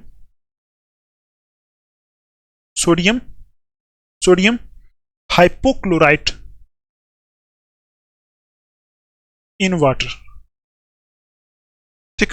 ये आपको लिखना है यहां, बस ये हमारी कंसंट्रेशन टर्म यहां खत्म हो गई, ठीक है। तो यहां लिखा है मैंने कि concentration described by mass percent, मतलब जब कहीं मास परसेंट से हम कंसंट्रेशन को डिस्क्राइब करते हैं तो ये यूज कहां होता है? कॉमनली इंडस्ट्रियल केमिकल एप्लीकेशन में, इंडस्ट्रीज में जहां केमिकली कोई चीज यूज होती है तो वहां ये ऐसे कंसंट्रेशन को एक्सप्रेस किया जाता है, ठीक है। और इसकी एग्जांपल, इसी की एग्जांपल ये, जैसे जैसे कमर्शियल ब्लीचिंग सोल्यूशन अगर हम लें, कमर्शियल ब्लीचिंग सोल्यूशन, आपने ब्लीचिंग पाउडर तो पढ़ा ही होगा 10th क्लास में, ठीक है। देखो कमर्शियल का मतलब होता है लार्ज स्केल पे जब ब्लीचिंग सोल्यूशन प्रोड्यूस किया जाता है तो उसकी कॉन्सेंट्रेशन को इस मास परसेंट से दिखाया जाता है, ठीक है। तो देखो कमर्शियल ब्लीचिंग सोल्यूशन कंटेन्स, मतलब जब कमर्शियली बड़े लंबे, कमर्शियली का मतलब होता है लार्ज स्केल पे, लार्ज स्केल पे चीजें इंडस्ट्रीज में बनती है ना। देखो commercial bleaching solution contains 3.62% by mass of sodium hypochlorite in water. मतलब जो कमर्शियल ब्लीचिंग सोल्यूशन होता है, मतलब जो ब्लीचिंग सोल्यूशन कमर्शियली प्रोड्यूस होता है, उसकी कॉन्सेंट्रेशन इस मेथड से एक्सप्रेस की जाती है, मास परसेंट से। देखो यहां देखो इसी मेथड से की है कि नहीं।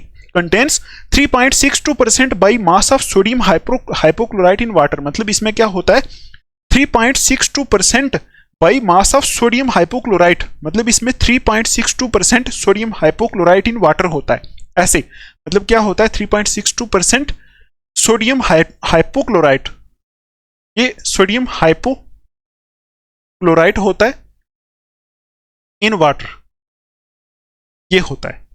ठीक, तो देखो ये एक्चुअल में इंडस्ट्रीज में जब ब्लीचिंग सोल्यूशन बनता है तो उसमें होता है क्या है, उसमें 3.62% बाई मास। इसका मतलब हो गया कि ओवरऑल जो सोल्यूशन इंडस्ट्रीज में बेचते हैं उसमें, मतलब कौन सा सोल्यूशन इंडस्ट्री से निकाल के जो बाहर निकाला जाता है इंडस्ट्री से बेचने के लिए ब्लीचिंग सोल्यूशन, उसमें कितने परसेंट सोडियम हाइपोक्लोराइट होता है, वो इस मेथड से दिखाया जाता है। देखो उसमें 3.62% सोडियम हाइपोक्लोराइट होता है, आगे लिखा है इन वाटर। अब यहां से आप ये बता सकते हो कि इसमें सोडियम हाइपोक्लोराइट कितना है, 3.62%। तो इसमें वाटर कितना होगा, 100 माइनस 3.62%। ठीक, इतना ही होगा ना। 100 से 3 निकालेंगे तो 97 पॉइंट कुछ परसेंट इसमें वाटर होता है। सोडियम हाइपोक्लोराइट सॉल्यूशन में 97 पॉइंट कुछ परसेंट वाटर होता है और 3.62% क्या होता है, सोडियम हाइपोक्लोराइट। ठीक, तो ऐसा आप ये बोल सकते हो कि कमर्शियली ब्लीचिंग सोल्यूशन जो है वो इंडस्ट्रियल केमिकल एप्लीकेशन में, या ऐसा बोलो कॉमनली इंडस्ट्रियल एप्लीकेशन में ये वाला मेथड यूज होता है। और यहां जैसे एग्जांपल में लिखा है कि जैसे इंडस्ट्रीज से अगर ब्लीचिंग सोल्यूशन को देखें तो उसकी परसेंटेज को इस मेथड से रिप्रेजेंट किया जाता है। ठीक, आई होप आपको इतना समझ में आया होगा। एक बार पढ़ो, अगर प्रॉब्लम आती है दोबारा पूछ सकते हो। ठीक, न्यूमेरिकल्स भी हमने कर लिए, फार्मूला भी आपको समझ में आ गया। ये आपको ना याद रहा कोई प्रॉब्लम नहीं, बस फार्मूला याद रहना चाहिए। ठीक, और ये चीजें समझ में आनी चाहिए कि अगर 20% लिखा है तो उसका क्या मतलब है। ठीक, तो अगर 20% सॉल्ट लिखा है तो बाकी कितने परसेंट उसमें दूसरी चीज कितनी हो, वो आपको आना चाहिए। देखो प्रैक्टिस करोगे आस्ता आस्ता आएगा।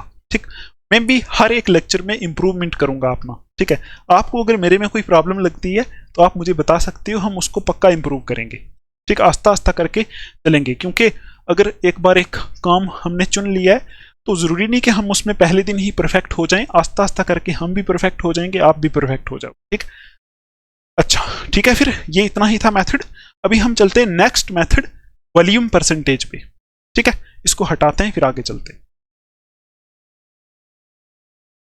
तो अभी देखो नेक्स्ट कॉन्सेंट्रेशन टर्म जो है वो है वॉल्यूम बाई वॉल्यूम परसेंटेज। ठीक है, तो इसमें आप ये बोल सकते हो कि इसको रिप्रेजेंट कैसे किया जाता है, V बाई V परसेंट भी बोला जाता है। ठीक है, या फिर इसको कभी सिर्फ V बाई V अगर लिखा हुआ है तो आप बोलोगे वॉल्यूम परसेंटेज दी है।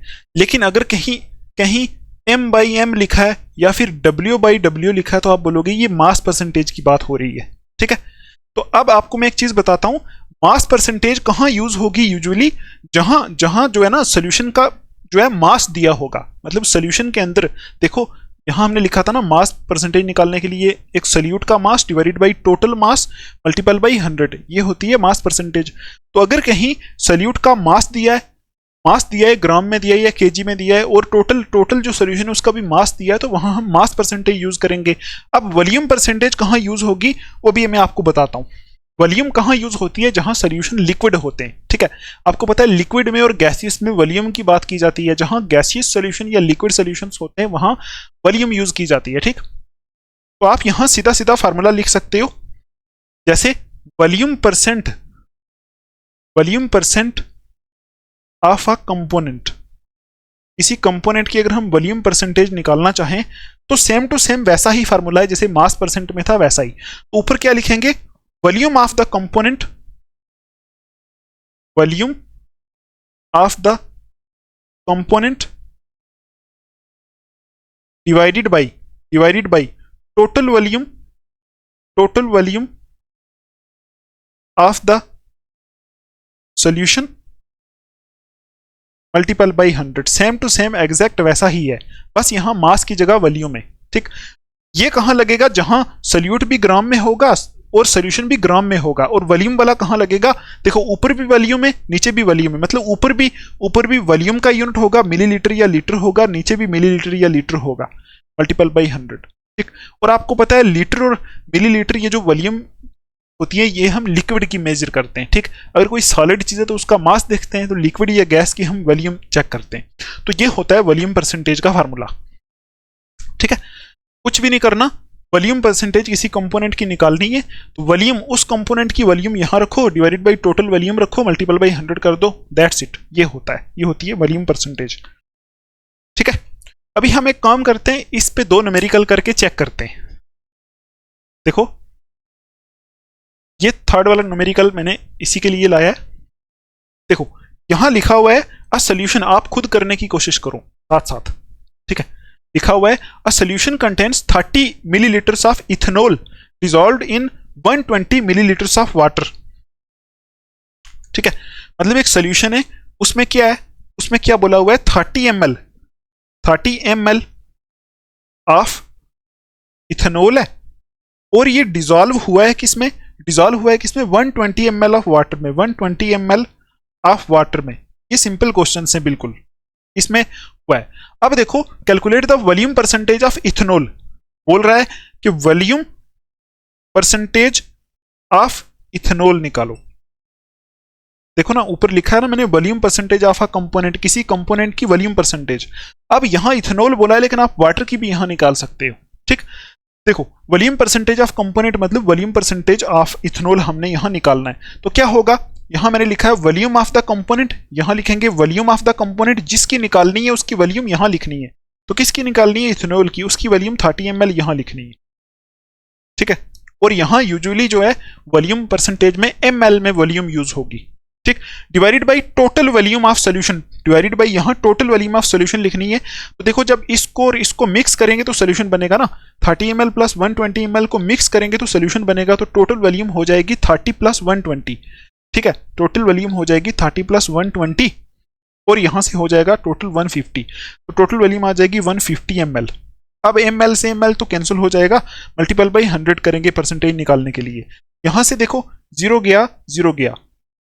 ठीक, 15 1 15, 15 इंटू 2 करेंगे 30, तो 10 इंटू 2 करेंगे तो यहां से 20% आ जाएगा आंसर। बस निकल गई ना, वॉल्यूम परसेंटेज ऑफ इथेनॉल निकल गई 20%। अब फर्क वॉल्यूम परसेंट और मास परसेंट में इतना ही फर्क है, मास परसेंट वहां यूज होगा जहां सिस्टम ग्राम में दिया होगा, वॉल्यूम परसेंटेज वहां यूज होगा जहां वॉल्यूम दी होगी, बस। ठीक है, इतना ही है। अब नेक्स्ट एक और क्वेश्चन देख लेते हैं।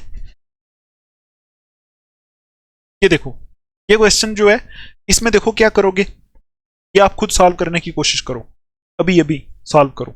ठीक है, देखो सिंपल है, मैं लिखता हूं तब तक आप कोशिश करो।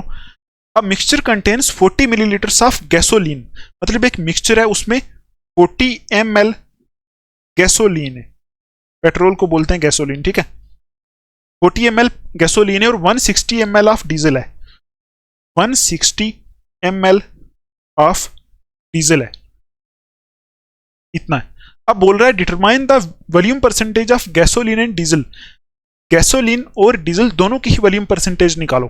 तो निकाल सकते हैं, देखो एक मिक्सचर है उसमें 40% गैसोलीन है, 160 ml, मतलब 40 ml गैसोलीन है, 160 ml डीजल है, तो टोटल कितना हो गया, टोटल वॉल्यूम कितनी हो जाएगी इसकी, टोटल वॉल्यूम इन दोनों को प्लस करेंगे ना तभी टोटल आएगी, 160 प्लस 40 करेंगे टोटल 200 ml हो गया।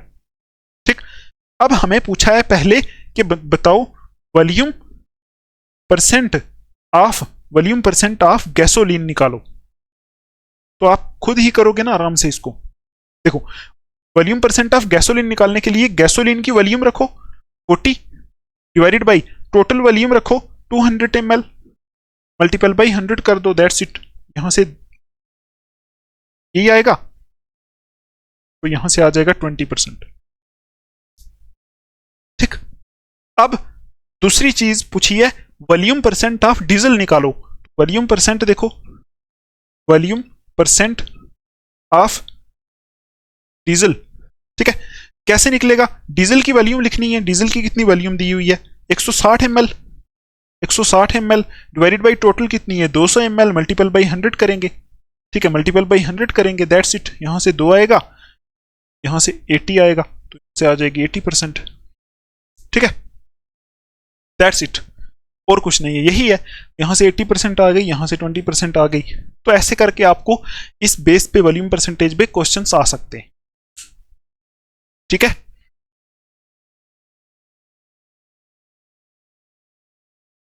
आई होप आपको इतना समझ में आया होगा। Volume by volume percentage, formula याद रखना है, कुछ न्यूमेरिकल सॉल्व करने बस। हो सकता है एग्जाम में आपसे या तो डेफिनेशन पूछेंगे, मतलब ये फार्मूला पूछेंगे, डेफिनेशन पूछेंगे तो फार्मूला लिख लेना, और थोड़ा सा इसमें कुछ और मैं लिखवाता हूँ वो लिख देना साथ में।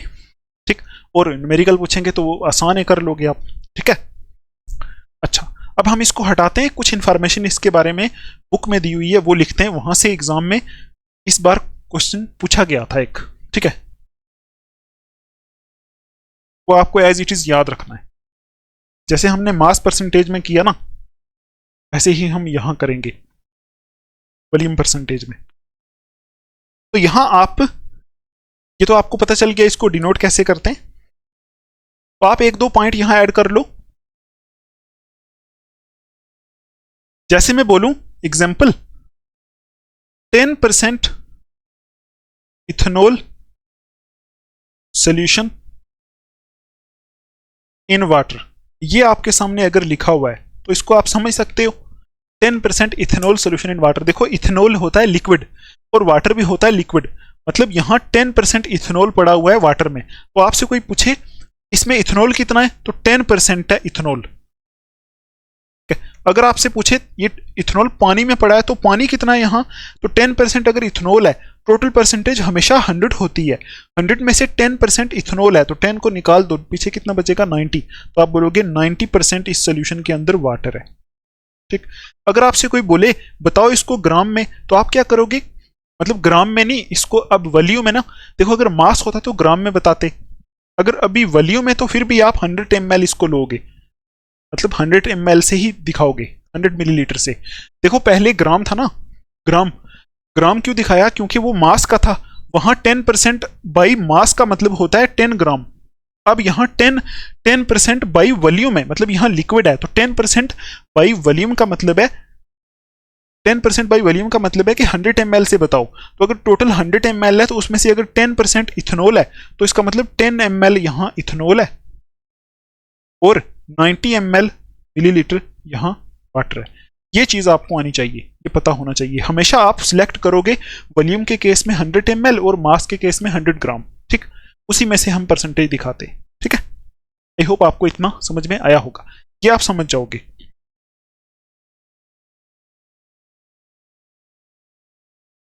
अब एक पॉइंट और लिख सकते हो कि सॉल्यूशंस कंटेनिंग लिक्विड्स, ठीक है, are commonly expressed by this unit. इस यूनिट मतलब ये जो वॉल्यूम परसेंटेज है ये कहाँ यूज होता है, ऐसे सॉल्यूशंस में यूज होता है जहां वॉल्यूम की बात की जाती है, जहां लिक्विड लिक्विड मिक्स होते हैं तो उनमें वॉल्यूम परसेंटेज की बात होती है। ठीक, और इस बेस पे एक एग्जाम में क्वेश्चन पूछा गया था जो जो आपकी टेक्स्ट बुक के ऊपर सीधा सीधा लिखा हुआ है, तो वो आप यहाँ ऐड कर सकते हो। यहाँ बहुत इंपॉर्टेंट है, उसको अंडरलाइन करना है, एग्जाम में पूछा जाएगा। तो यहाँ एक और लिखो एग्जाम्पल करके कि ये वॉल्यूम परसेंटेज वाली एक चीज है जो कहीं यूज होती है। ठीक, वो क्या है वो आप यहां लिखो, लिखो लिखो 35% V बाई V सोल्यूशन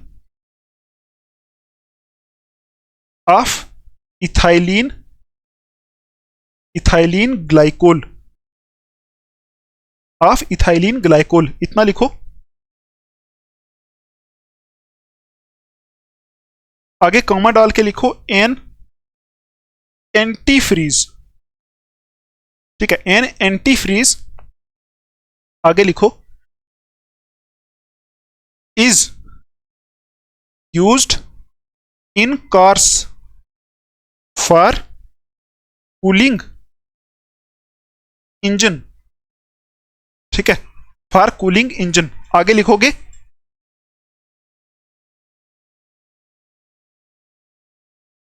तो हम ऐसे करके लिखो, एट दिस कॉन्सेंट्रेशन, ठीक है, at this concentration the antifreeze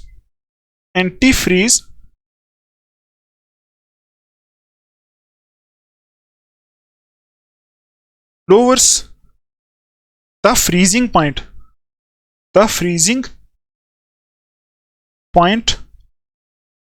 of water to 17.6 minus 17.6 degree Celsius. ठीक, ये लिख लो। ठीक, ये इसकी एक एग्जांपल है जो टेक्स्ट बुक पे है और पिछले साल क्या, इसी साल 2023 में सॉफ्ट जोन 12th के एग्जाम में पूछा गया था यहां से। ठीक, ये आप याद रखना, मत आप बोलो हमें कराया ही नहीं। ठीक, एक बार लिख लो फिर समझते हैं इसको। लिख लो,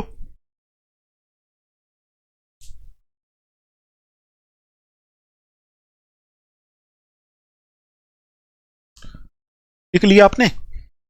35% volume by volume solution of ethylene glycol का मतलब क्या है, बताओ जल्दी।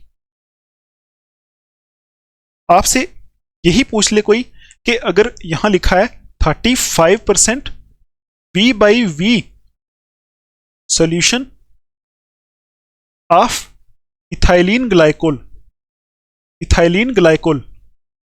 अब आपको ये तो पता है इथाइलिन ग्लाइकोल तो एक केमिकल कंपाउंड है। ठीक है, ये तो एक केमिकल कंपाउंड है। अगर आपसे बस इतना ही कोई दे दे आपको तो बोले बताओ इससे आपको क्या समझ में आता है, तो आप बोलोगे, मैंने आपको अभी बताया ना, अगर सिर्फ इतना लिखा हुआ है 35% सोल्यूशन है इसका, तो इसका मतलब सोल्यूशन में दो चीजें होती हैं। 35% तो इसमें इथाइलिन ग्लाइकोल है, बाकी क्या होगा? अगर बाकी पानी का नाम वहां नहीं लिखा है या किसी चीज का नाम नहीं लिखा है तो बाकी उसमें वाटर होगा। तो यहां V बाई V आगे लिखा हुआ है, मतलब वॉल्यूम बाई वॉल्यूम परसेंटेज दी है, मतलब वॉल्यूम परसेंटेज दी है। तो 35% सोल्यूशन ऑफ इथाइलिन ग्लाइकोल का मतलब है कि ये एक ऐसा सोल्यूशन है जिसमें 35% क्या है, इथाइलिन ग्लाइकोल है। इथाइलिन ग्लाइकोल है 35%। ठीक, और इसमें बाकी क्या होगा, देखो 35% ये है, टोटल 100% होता है।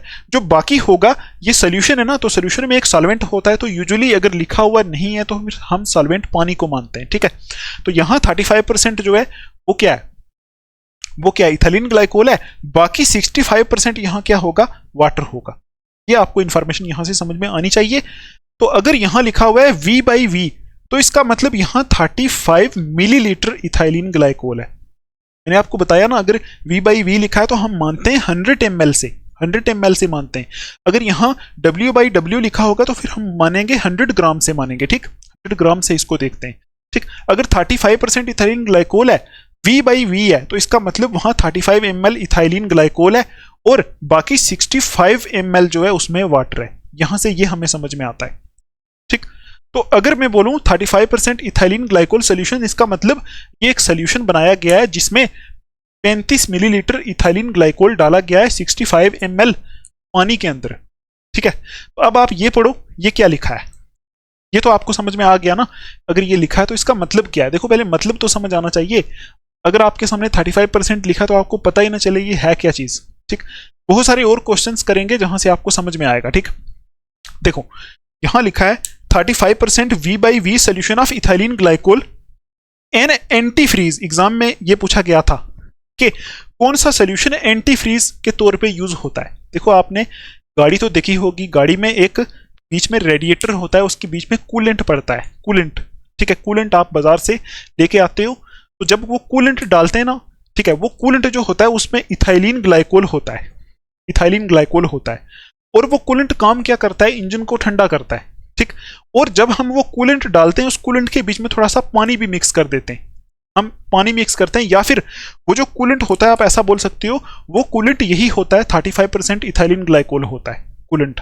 ठीक है, तो अगर वो 35% इथाइलिन ग्लाइकोल सोल्यूशन है तो इसका मतलब उस कूलेंट के अंदर 35 मिलीलीटर इथाइलिन ग्लाइकोल होगा और 65 मिलीलीटर क्या होगा, पानी होगा। मतलब वो एक सोल्यूशन है, उसमें पानी भी है, उसमें इथाइलिन ग्लाइकोल भी है। ठीक, तो ये जो कूलेंट होता है ना जो हम गाड़ी में डालते हैं, ये जब उसमें हम इथाइलिन ग्लाइकोल डाल देते हैं तो वो एक एंटी फ्रीज का काम करता है। देखो अगर हम गाड़ी में सिर्फ पानी डालते हैं वो भी कूल करेगा इंजन को, लेकिन उससे प्रॉब्लम क्या आएगी, उससे प्रॉब्लम ये आएगी कि पानी का जो फ्रीजिंग पॉइंट होता है वो होता है 0 डिग्री सेल्सियस। तो सर्दियों में जहां टेम्परेचर 0 डिग्री सेल्सियस होगा, देखो सर्दियों में टेम्परेचर 0 डिग्री सेल्सियस होता है, जब सर्दियों में टेम्परेचर 0 डिग्री सेल्सियस होगा तो वो पानी जम जाएगा, वहां इंजन में जम जाएगा, ठीक। लेकिन जब हम इथाइलिन ग्लाइकोल सोल्यूशन डालते हैं ना वहां, तो ये एंटी फ्रीज का काम करता है। मतलब ये उस पानी के फ्रीजिंग पॉइंट को घटा देता है, पानी के फ्रीजिंग पॉइंट को -17.6 डिग्री सेल्सियस तक लेके जाता है। तो अब आपको पता है कि यहाँ आसपास हमारे इधर जहां भी है ना, जम्मू कश्मीर कहीं भी -17.6 डिग्री टेम्परेचर तो बड़ी मुश्किल से पहुंचता है, मतलब मर मर के -2, -3, -4 तक होता है। तो अगर -17.6 डिग्री टेम्परेचर जो है, देखो ऐसे समझो, आपको समझ में आ रहा है कि हम गाड़ियों में क्या करते हैं, हम कूलेंट डालते हैं, और वो कूलेंट होता क्या है, वो कूलेंट होता है 35% इथाइलिन ग्लाइकोल सोल्यूशन। मतलब उसमें 35% ये इथाइलिन ग्लाइकोल होता है, 65 ml पानी होता है। तो आपसे कोई पूछ ले उसमें सिर्फ पानी क्यों नहीं डालते, तो पानी इसलिए नहीं डालते क्योंकि पानी 0 डिग्री सेल्सियस पे जम जाता है, तो सर्दियों में तो गाड़ी चलेगी नहीं, फिर जम जाएगा पानी, ठीक, क्योंकि वहां कूलेंट डालेंगे पानी जम जाएगा, गाड़ी चलेगी ही नहीं, ठीक।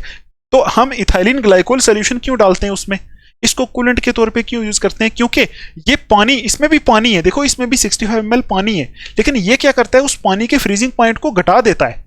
तो हमारे आसपास टेम्परेचर 0 डिग्री 1 डिग्री तक होता है, तो अगर 0 डिग्री 1 डिग्री पे सिर्फ पानी होगा तो वो जम जाएगा, लेकिन इसको डालने की वजह से वाटर का फ्रीजिंग पॉइंट बहुत घट जाता है, घटने की वजह से टेम्परेचर बहुत लो हो जाता है, तो वो पानी जमता नहीं है वहां इंजन के बीच में, ठीक है, पानी जमता नहीं है क्योंकि इतना टेम्परेचर होता ही नहीं, तो फिर जमेगा कैसे। तो ये पानी के फ्रीजिंग पॉइंट को घटा देता है, ठीक।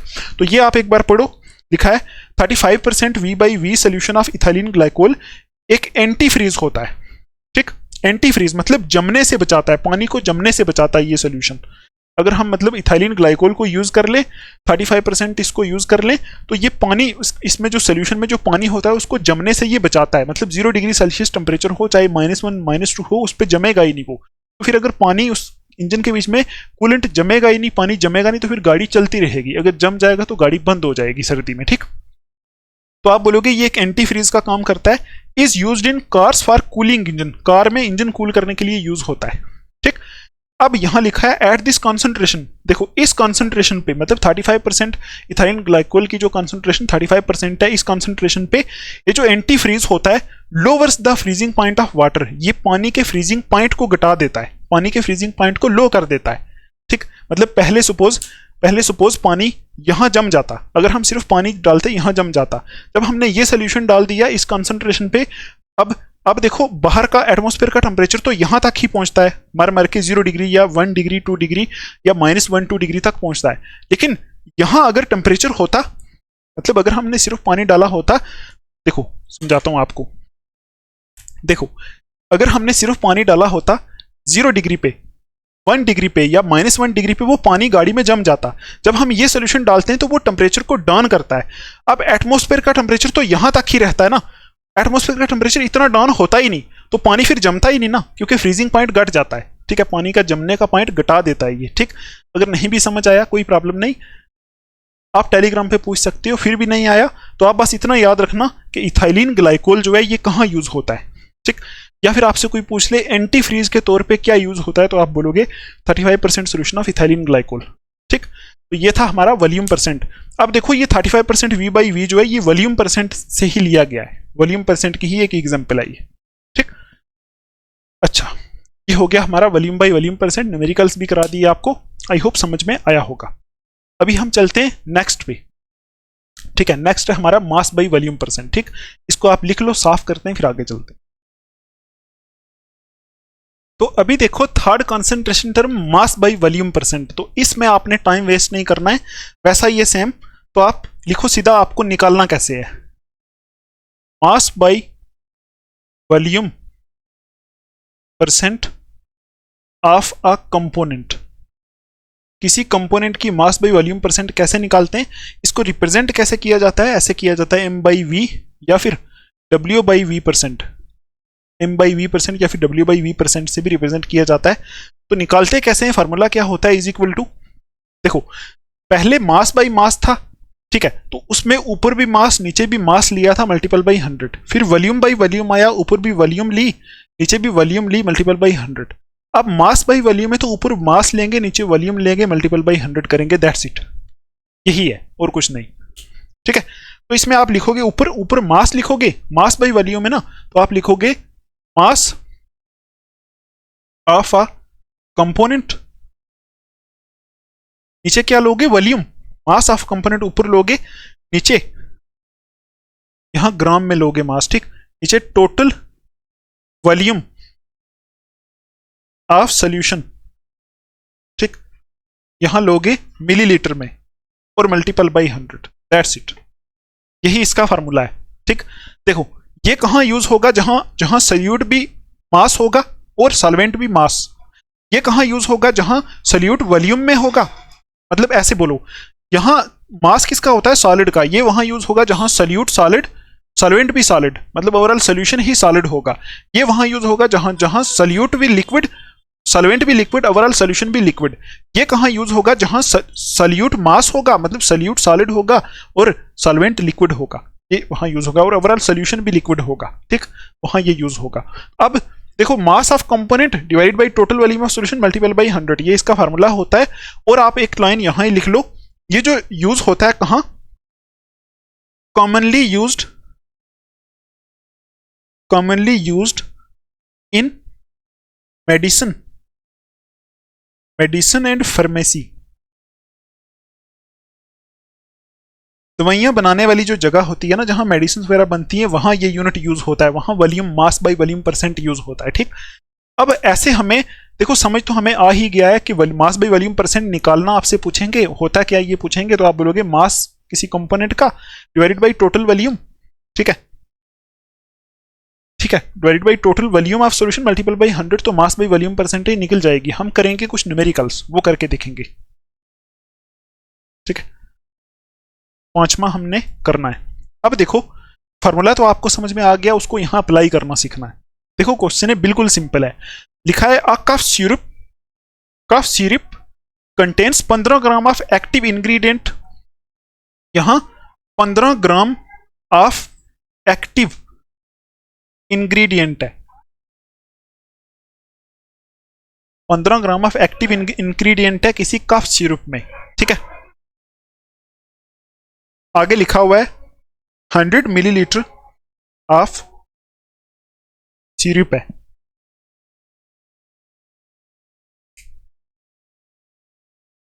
तो देखो यहां 15 ग्राम एक्टिव इंग्रेडिएंट है, मतलब एक कफ सिरप है, उसमें 15 ग्राम एक्टिव इंग्रेडिएंट है। एक्टिव इंग्रेडिएंट का मतलब होता है जो एक्चुअल में चीज वहां काम करती है कफ को हटाने में, और 100 ml टोटल सिरप है, ठीक।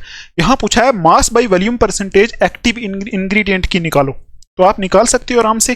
कैसे निकालोगे, mass by volume percentage of active ingredient क्या होगी, is equal to mass by volume percentage निकालनी है एक्टिव इंग्रेडिएंट की। तो मैंने आपको बोला फार्मूला में जिसकी निकालनी है उसका मास ऊपर लिखना है, तो क्या ऊपर एक्टिव इंग्रेडिएंट का मास लिखना है 15 ग्राम दिया है, नीचे नीचे क्या लिखना है, total volume of solution. Formula check करना, नीचे टोटल वॉल्यूम है, टोटल वॉल्यूम कितनी है यहां देखो ना। अब यहां ये तो मास है, वॉल्यूम सिर्फ ये है, ठीक, ये मास है। पहले हमने टोटल को प्लस इसलिए किया था क्योंकि दोनों एक ही थे। अब देखो ये 15 ग्राम मास है, वॉल्यूम टोटल कितनी है 100 ml, ठीक। तो यहां हम क्या करेंगे, 15 ग्राम मास है, टोटल वॉल्यूम 100 ml है, तो 100 ml सीधा लिखेंगे। यहां इसको प्लस मत कर देना, ठीक है, प्लस नहीं करना। प्लस तब किया था जब यहां भी मास था, यहां भी मास था, या फिर यहां भी वॉल्यूम थी। अब ओवरऑल वॉल्यूम तो इसकी 100 ml है ना, सिर्फ उसमें 15 ग्राम ये पड़ा हुआ है। टोटल वॉल्यूम ऑफ सॉल्यूशन कितनी है 100 ml है, तो मल्टीपल बाई 100 करेंगे, बस इसको कैंसिल करेंगे तो कितने परसेंट आ गया, 15%। 15% आ गई एक्टिव इंग्रेडिएंट की मास बाई वॉल्यूम परसेंटेज, मतलब मास बाई वॉल्यूम परसेंटेज आ गया 15%। ऐसे निकालते हैं, ठीक। एक और क्वेश्चन देख लो 6वें वाला, देखो इसको आप खुद सॉल्व करने की कोशिश करो, ठीक है, सिंपल है, फार्मूला लगाना है। लिखा है cleaning solution contain 40 gram of detergent. एक क्लीनिंग सोल्यूशन में 40 ग्राम डिटर्जेंट है। क्लीनिंग सोल्यूशन है मतलब कोई क्लीन करने वाला, फर्श क्लीन करने वाला कोई भी है, उसमें 40 ग्राम डिटर्जेंट है और 500 ml ऑफ वाटर में डिजॉल्व है, 500 ml ऑफ वाटर में डिजॉल्व है। ठीक, तो अब इसमें आपको निकालना क्या है, m/v%, mass by v% of detergent निकालना है, यही निकालना है। ठीक है, डिटर्जेंट की मास बाई वॉल्यूम परसेंटेज निकालनी है। तो कितना मास दिया है, 40 ग्राम, सिर्फ डिवाइडेड बाई 500 ml वाटर है, वॉल्यूम लिखनी है, मल्टीपल बाई 100 करना है। 100 1 100 100 5 500 8 5 40, तो 8% आ जाएगा। ठीक, समझ में आया आपको? मतलब इसमें मास बाई वॉल्यूम परसेंटेज डिटर्जेंट की कितनी है, 8%। ऐसे करके आपको मास बाई वॉल्यूम परसेंट निकालना है। ठीक, कुछ भी नहीं करना इसमें, मास बाई वॉल्यूम परसेंट में आपको कुछ नहीं करना है। ठीक है, ये मास बाई वॉल्यूम परसेंट में आपको सिर्फ फार्मूला आना चाहिए, छोटे मोटे क्वेश्चंस जो हैं आपको सॉल्व करने आने चाहिए। तो आगे जो कुछ बड़े क्वेश्चंस मैं आपको कराऊंगा कल, ठीक है, कल के लेक्चर में कराऊंगा कुछ बड़े टेक्स्ट बुक के, तो वहां भी ये यूज होंगे, तो आपको एक बार रिवाइज कर लेना है। ठीक, आई होप आपको इतना समझ में आया होगा। ठीक, 3 कॉन्सेंट्रेशन टर्म्स हमारी खत्म हो गई हैं। अभी हम करते हैं नेक्स्ट कॉन्सेंट्रेशन टर्म, जिसको हम बोलते हैं पीपीएम। ठीक है, पार्ट्स पर मिलियन, वो क्या होती है उसको हम अंडरस्टैंड करने की कोशिश करते हैं। ठीक है, इसको लिख लो, साफ करते हैं, फिर आगे चलते हैं। तो अभी 4th कॉन्सेंट्रेशन टर्म जो है पीपीएम, इसको देख लेते हैं। ठीक है, तो देखो पीपीएम होता क्या है, आपने पहले भी पढ़ा होगा। पीपीएम की फुल फॉर्म होती है पार्ट्स पर मिलियन। ठीक, आप लिख सकते हो यहां पीपीएम होता है पार्ट्स पर मिलियन। ठीक है, पार्ट्स पर मिलियन, ये भी एक कॉन्सेंट्रेशन टर्म है, मतलब कॉन्सेंट्रेशन को ही बताती है ये टर्म। अब इसमें टर्म बोलो या फिर एक मेथड बोलो। ठीक है, इसमें खास बात क्या होती है, आप लिख सकते हो कि ये कहां इस्तेमाल होती है, for very dilute solutions, for very dilute solutions. ठीक है, dilute solutions, for very dilute solutions आप लिख सकते हो concentration is expressed in terms of ppm. The concentration is expressed ठीक है in terms of ppm। मतलब जो बहुत डाइल्यूट सॉल्यूशंस होते हैं, बहुत डाइल्यूट सॉल्यूशन का मतलब आपको समझ में आया ही होगा। बहुत डाइल्यूट का मतलब होता है जिसमें सॉल्वेंट बहुत ज्यादा हो और सॉल्यूट बहुत कम हो। ठीक, ऐसे सॉल्यूशंस को बोलते हैं बहुत ज्यादा डाइल्यूट है। ठीक है, उसमें सॉल्वेंट जो होता है बहुत ज्यादा होता है और सॉल्यूट ट्रेस क्वांटिटीज में होता है, बहुत कम होता है। ठीक, वैसे सॉल्यूशंस के लिए पार्ट्स पर मिलियन ये मेथड यूज होता है कंसंट्रेशन एक्सप्रेस करने के लिए। ठीक है, आई होप इतना आपको समझ में आया होगा। ये लाइनें तो आपको समझ में आ ही गई होंगी। For very dilute solutions the concentration is expressed in terms of ppm. ठीक है, अब देखो पार्ट्स पर मिलियन का मतलब क्या, एक बार समझ लेते हैं। पार्ट्स पर मिलियन इसका क्या मतलब है, ये एक्चुअल में बोल रहा है कि ये पार्ट्स जो है ना, ये पार्ट्स रिप्रेजेंट कर रहे हैं सल्यूट को। ठीक है, मतलब इसका मतलब है कि सल्यूट के पार्ट्स मिलियन, ये जो मिलियन है ये रिप्रेजेंट कर रहा है सॉल्वेंट को। ठीक है, सल्यूट के parts million parts of solvent में कितने। ठीक, मतलब सॉल्वेंट बहुत ज्यादा है, हम ऐसा बोलेंगे कि सॉल्वेंट बहुत ज्यादा है तो उसको हम मिलियन का नाम दे देते हैं। मिलियन बहुत ज्यादा होता है, तो यहां अगर सॉल्वेंट बहुत ज्यादा है तो उसको हम मिलियन बोलते हैं। ठीक, तो पार्ट्स पर मिलियन, पार्ट्स हो गए सॉल्यूट, तो हम बोलेंगे पार्ट्स पर मिलियन का मतलब क्या है कि एक मिलियन सॉल्यूट में कितने पार्ट्स, मैं गलत बोल रहा हूं, एक मिलियन सॉल्वेंट में कितने पार्ट्स सॉल्यूट के। ठीक, ये चीज जो है ये रिप्रेजेंट करता है पीपीएम। जैसे देखो, जैसे मैं बोलूं हमारे पास एक बीकर है, ये बीकर हमारे साथ ही रहेगी सॉल्यूशन चैप्टर में।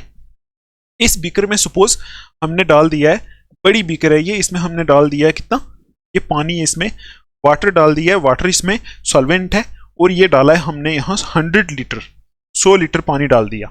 ठीक, इस 100 लीटर पानी को देखो, 100 लीटर पानी बहुत ज्यादा होता है, तो इसको आप बोल सकते हो ना कि ये मिलियन पार्ट्स हैं, बहुत ज्यादा पानी है। मिलियन का मतलब हो गया यहां यूज होता है सिर्फ बहुत ज्यादा के लिए, मिलियन पार्ट्स हैं। ठीक, मिलियन पार्ट्स हैं। अब सपोज हमने इसमें हमने 2 ग्राम साल्ट डाल दिया, 2 ग्राम साल्ट हमने इसके बीच में डाल दिया। अब आप खुद ही देख लो, सॉल्वेंट यहां बहुत ज्यादा है, मतलब सॉल्वेंट यहाँ मिलियन की फॉर्म में, ठीक है। लेकिन सल्यूट हमने सिर्फ 2 ग्राम डाला है, तो सल्यूट बहुत कम में, सिर्फ 2-3 यहाँ सल्यूट है। अब आप यहां से देख सकते हो ये जो ओवरऑल सोल्यूशन बना है जिसमें सॉल्वेंट भी प्रेजेंट है, सल्यूट भी प्रेजेंट है, ये एक ऐसा सोल्यूशन बना है जिस जो बहुत डाइल्यूट है ना, बहुत डाइल्यूट मैंने आपको पहले ही बताया, जहां सल्यूट की कंसंट्रेशन बहुत कम होती है ऐसे सोल्यूशन को बोलते हैं डाइल्यूट सोल्यूशन। और अगर सल्यूट की कंसंट्रेशन ज्यादा होती है तो उसको बोलते हैं कॉन्सेंट्रेटेड सोल्यूशन, ठीक। मैंने अभी बताया ना आपको, क्वालिटेटिवली ऐसे हम बोलते हैं, ठीक, क्वालिटी वाइज। तो देखो ये एक्चुअल में एक सोल्यूशन बना है, तो इसमें वही चीज दिख रही है, इसमें सॉल्वेंट बहुत ज्यादा है, सॉल्वेंट 100 लीटर पानी है, ठीक है। इसको बोलेंगे कि मिलियन पार्ट्स हैं इसके, मिलियन मतलब बहुत सारा पानी है। और इसमें ट्रेस अमाउंट ऑफ सल्यूट है, ट्रेस का मतलब बहुत कम सल्यूट है, बहुत कम सल्यूट है। तो ऐसा सोल्यूशन जो होता है, ऐसा सोल्यूशन बहुत डाइल्यूट सोल्यूशन है, ऐसे सोल्यूशन में कॉन्सेंट्रेशन को एक्सप्रेस करने के लिए, कॉन्सेंट्रेशन को दिखाने के लिए हम यूज करते हैं पार्ट्स पर मिलियन, ठीक। तो पार्ट्स पर मिलियन का मतलब हो गया कितने पार्ट्स सल्यूट के मिलियन पार्ट्स ऑफ सॉल्वेंट के अंदर, ठीक, ये मतलब होता है, बाकी कुछ नहीं। आई होप समझ में आया होगा। अब आप इसकी डेफिनेशन लिख लो, तो लिखोगे इसको डिफाइन कैसे किया जा सकता है, तो लिखोगे इट इज डिफाइंड एज, बड़ी ही आसानी के साथ समझ में आएगा, 2 न्यूमेरिकल कराऊंगा इस बेस पे। It is defined as the mass of the solute, defined as the mass of the solute, ठीक है, present in mass of the solute present in 1 million parts by mass of 1 million parts by mass. 1 million को हम 10⁻6 भी बोल सकते हैं ना, 10⁻6 भी लिख सकते हैं 1 मिलियन को, ठीक है। 1 मिलियन इज इक्वल टू कितना होता है, 10 लाख होता है ना। 1 मिलियन इज इक्वल टू कितना होता है, 10⁻6 भी होता है, ठीक। आई होप आपको समझ में आ रहा होगा, ठीक। 10 लिखा है by mass of the solution लिख लो, या फिर यहां सॉल्यूशन की जगह सॉल्वेंट भी लिख सकते हो, ठीक। तो देखो इसको डिफाइन कैसे किया जाता है, वो भी इतना इंपॉर्टेंट नहीं है, आपको सिर्फ फार्मूला पता होना चाहिए, वो मैं आपको बताऊंगा। देखो it is defined as the mass of the solute, मतलब सल्यूट का कितना मास प्रेजेंट है 1 million parts of the solution में, मतलब ये पूरा सोल्यूशन है, या फिर इसको आप सोल्यूशन या फिर यहां सॉल्वेंट भी बोल सकते हो, सोल्यूशन या फिर सॉल्वेंट। तो आप ऐसा बोल सकते हो कि इस पूरे सोल्यूशन के अंदर ये जो सोल्यूशन बना है, देखो सोल्यूशन कैसे बना है, बहुत डाइल्यूट सोल्यूशन है, इस सोल्यूशन के अंदर सल्यूट का कितना मास है इस पूरे सोल्यूशन के अंदर, मतलब 1 million parts by mass of solution के अंदर, या फिर 1 million parts by mass of solvent के अंदर सल्यूट कितना है, ठीक, यही लिखा है।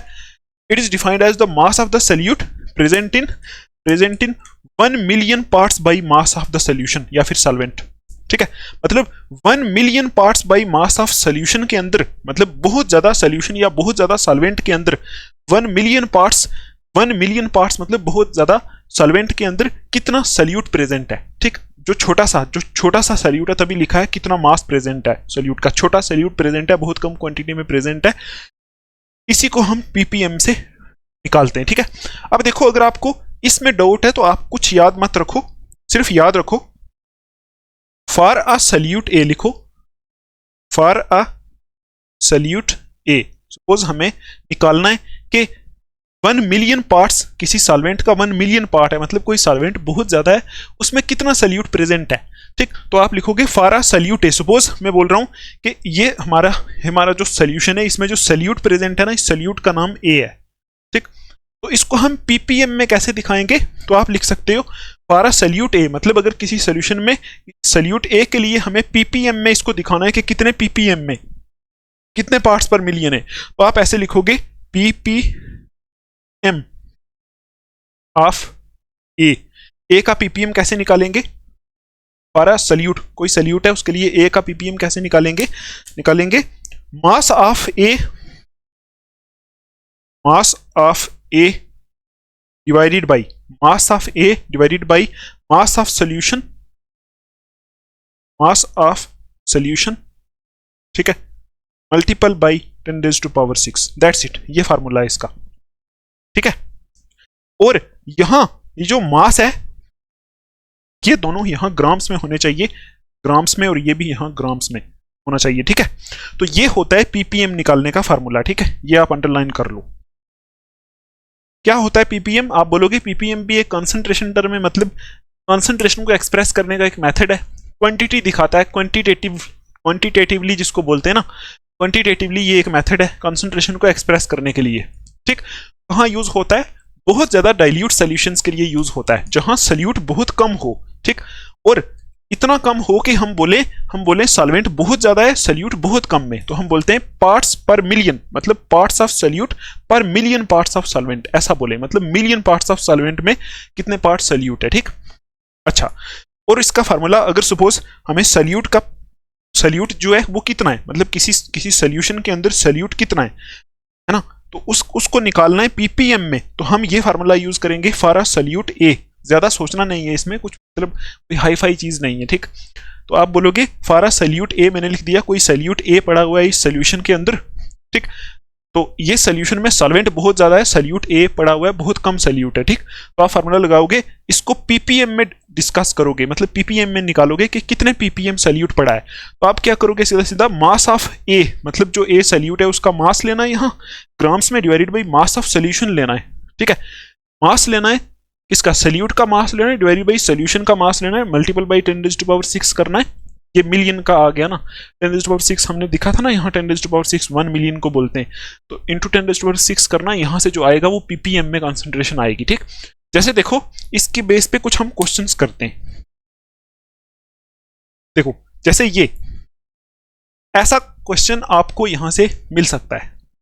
ठीक है, देखो यहां लिखा है what is the concentration in PPM if 0.02 gram of KCl is dissolved in 100 grams of water. देखो बिल्कुल सिंपल है, यहां बोला गया है कि कंसंट्रेशन बताओ पीपीएम में, मतलब पीपीएम में हमें कंसंट्रेशन निकालनी है।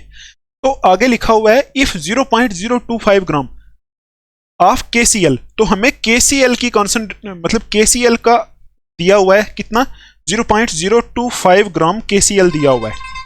ठीक है, और 100 ग्राम्स ऑफ वाटर दिया हुआ है, वाटर कितना दिया हुआ है, 100 ग्राम्स। ठीक है, बस आपको पीपीएम में निकालना आ ही गया।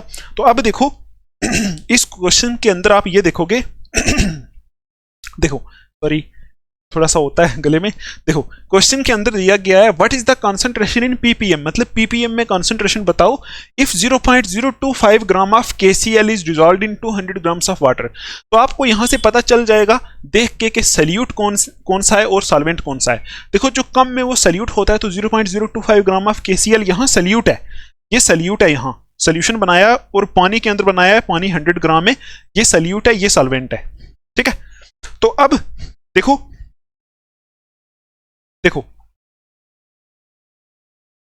क्या करोगे, अब यहां आपको निकालना क्या है, KCl dissolved in 100 gram of water, concentration बतानी है पीपीएम में कंसंट्रेशन बतानी है। तो कुछ भी नहीं करना आपको, कुछ भी नहीं करना, तो आपको पीपीएम में कंसंट्रेशन बतानी है, पीपीएम। ठीक है, पीपीएम जो होता है ना उसमें कंसंट्रेशन जब हम बताते हैं वहां सॉल्यूट चेक करते हैं। पीपीएम में अगर हमें बोला गया है कि इस सॉल्यूशन की पीपीएम में कंसंट्रेशन बताओ, तो ऊपर आप क्या लिखोगे, ये मास ऑफ ए का मतलब है यहाँ मास ऑफ सॉल्यूट, तो यहाँ मास ऑफ सॉल्यूट कितना 0.025 ग्राम।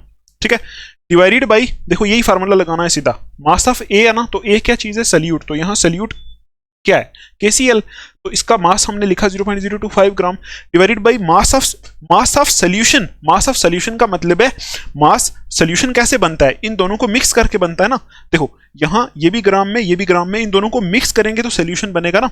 ठीक है, मिक्स करेंगे तो सॉल्यूशन बनेगा, मतलब जब हम यहां मास ऑफ सॉल्यूशन लिखेंगे तो इन दोनों को प्लस कर लेंगे, तो 100.00 प्लस 0.025, ये हम क्या कर सकते हैं, इसको प्लस कर सकते हैं, तो 520.001 ये आएगा 100 पॉइंट, मतलब मास ऑफ सॉल्यूशन कितना आएगा, इन दोनों को प्लस करके सॉल्यूट प्लस सॉल्वेंट करेंगे तो सॉल्यूशन का मास आएगा ना 100.025।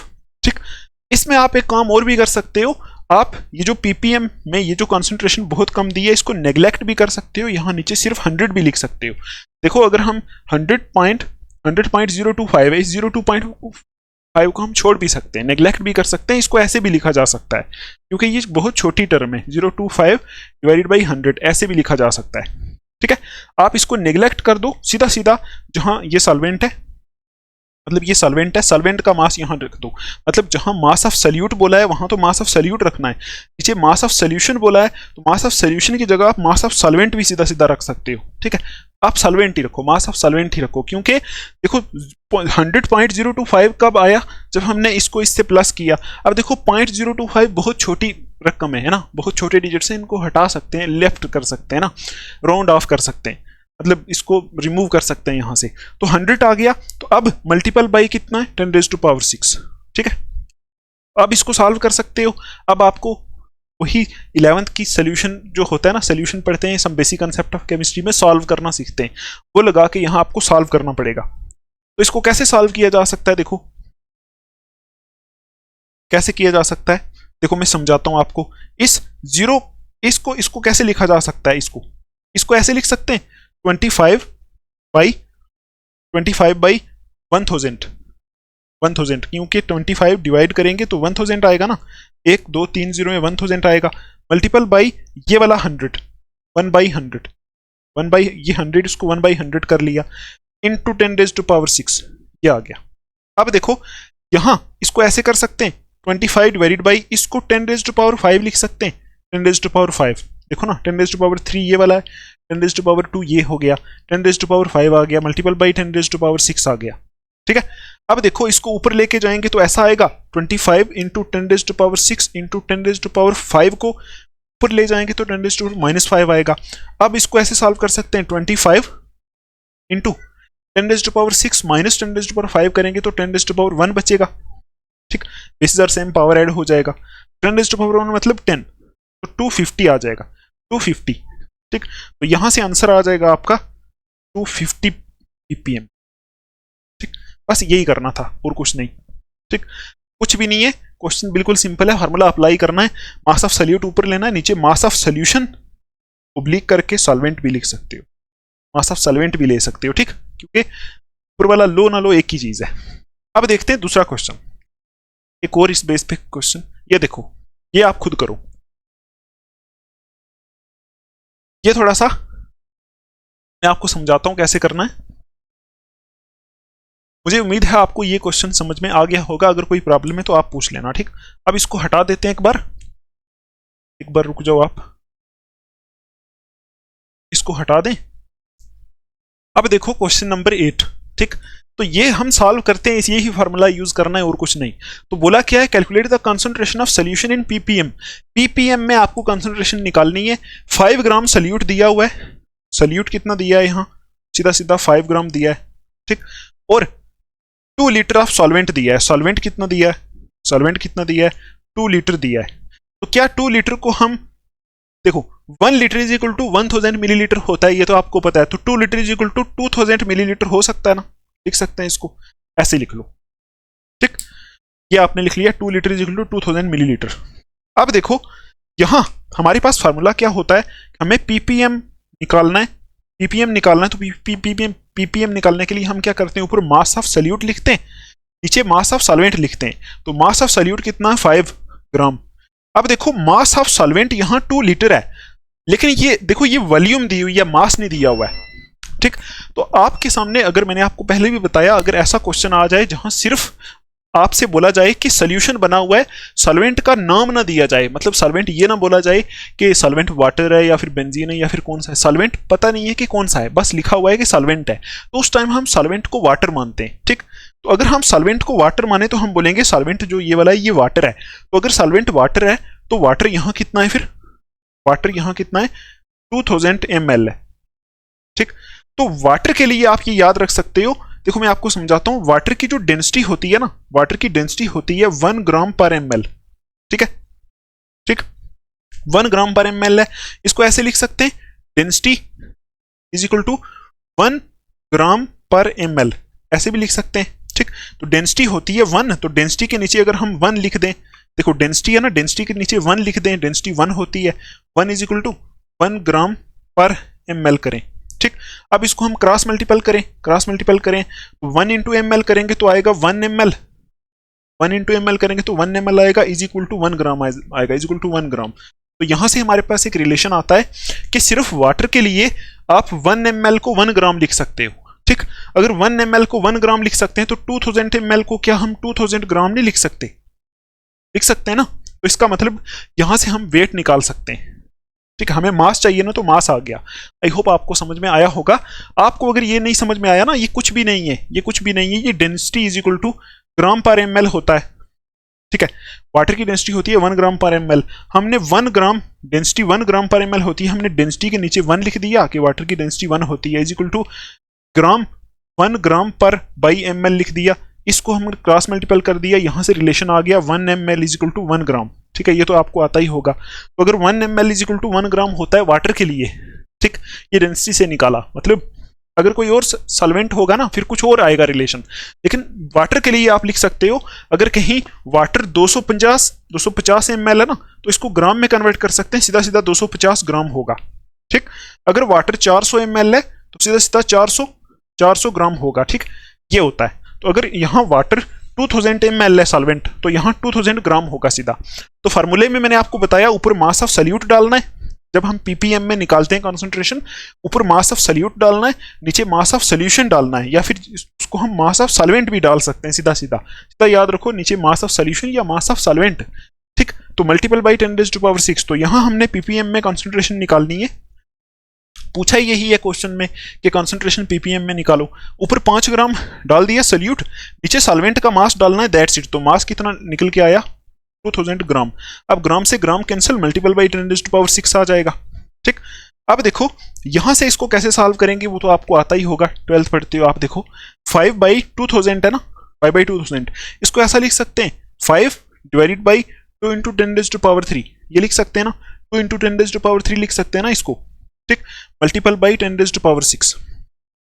अब आप यहां से क्या करोगे, यहां से 5/2 आ गया, ये 5/2 इंटू 10⁻6 ये आ गया, टू 10⁻3 को ऊपर लेके जाओ, 10⁻³ आ जाएगा।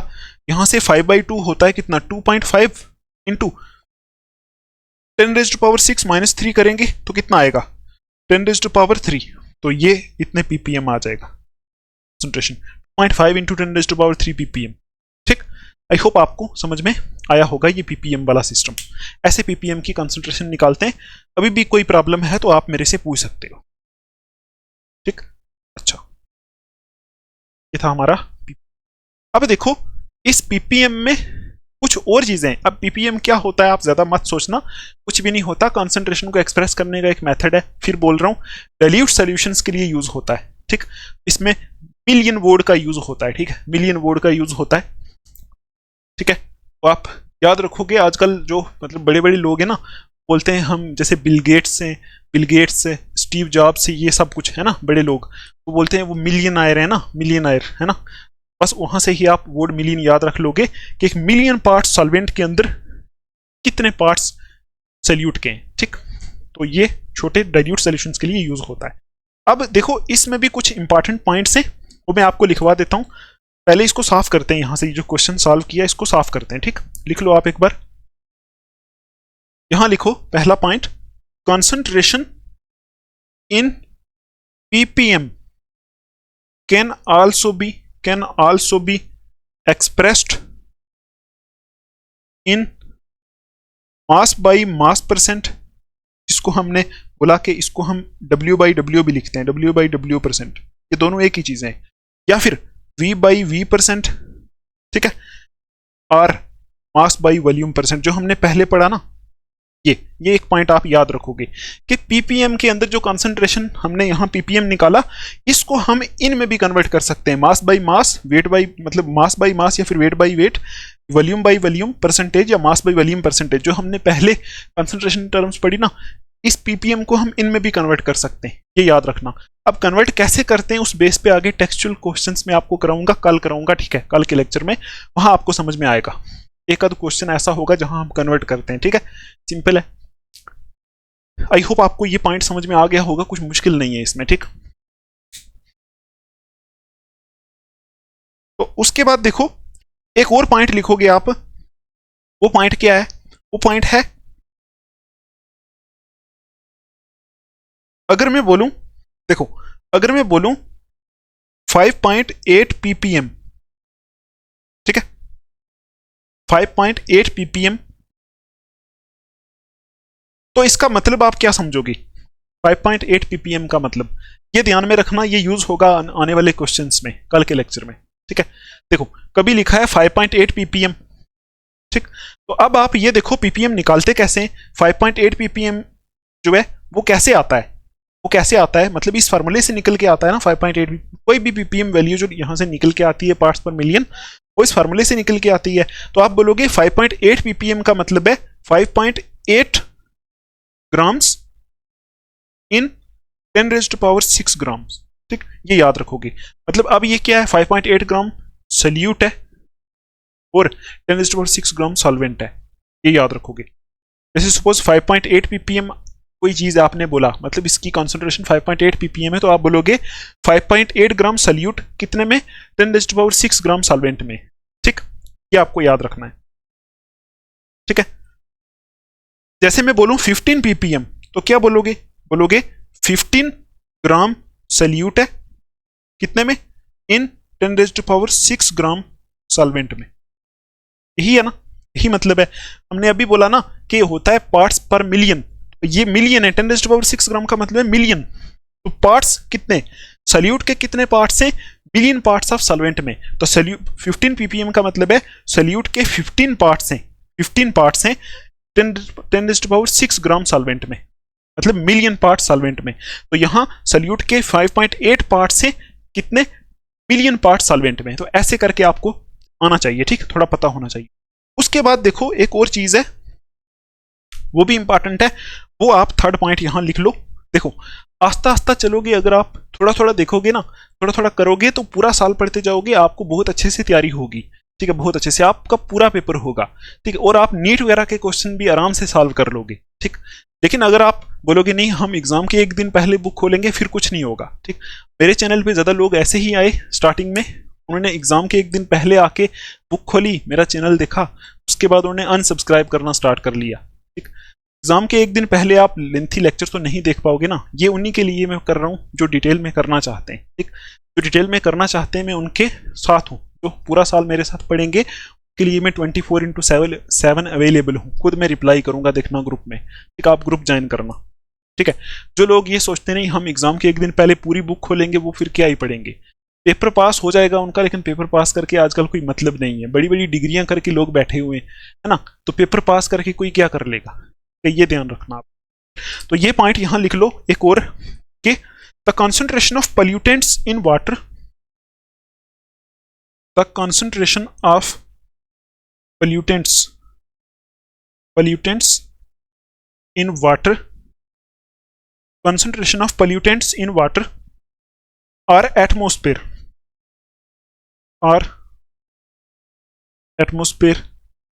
ठीक है, is often expressed in ppm or microgram per milliliter, ठीक है। ये ध्यान में रख लो आप।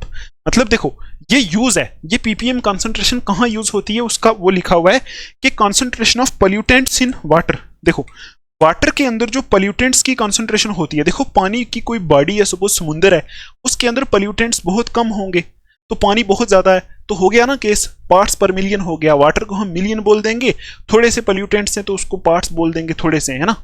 तो देखो एटमॉस्फेयर की भी वही बात है, एटमॉस्फेयर भी बहुत बड़ा है, एटमॉस्फेयर बहुत बड़ा है, उसमें पोल्यूटेंट्स बहुत कम है, तो वहां भी ये यूज होता है। तो लिखा है concentration of pollutants in water और atmosphere is often expressed in PPM, मतलब पीपीएम में जो पोल्यूटेंट्स की कॉन्सेंट्रेशन होती है वाटर में या फिर एटमॉस्फेयर में, उनको पीपीएम में एक्सप्रेस किया जाता है, या फिर माइक्रोग्राम पर मिलीलीटर में भी उसको किया जाता है। ये याद रखना बोर्ड, ठीक है, ये सिर्फ याद रखने वाली इंफॉर्मेशन बेस्ड है, यहां से आपको 1 नंबर का क्वेश्चन एग्जाम में मिल सकता है, ठीक है, ऑब्जेक्टिव टाइप। बोल सकते हैं कि concentration of pollutants in water और एटमॉस्फेयर को किस में एक्सप्रेस किया जाता है, तो आप पीपीएम टिक करोगे, पीपीएम ना हुआ तो फिर माइक्रोग्राम पर एमएल टिक करोगे, ठीक है। उसके बाद एक मोस्ट इंपॉर्टेंट पॉइंट है, वो आप लिख लो कि 1 ppm ऑफ लास्ट पॉइंट है ये, 1 ppm of fluoride ions, 1 ppm of fluoride ions in water prevents tooth decay। ठीक है, कॉमा डाल के लिखोगे 1.5 ppm 1.5 ppm causes 1.5 ppm causes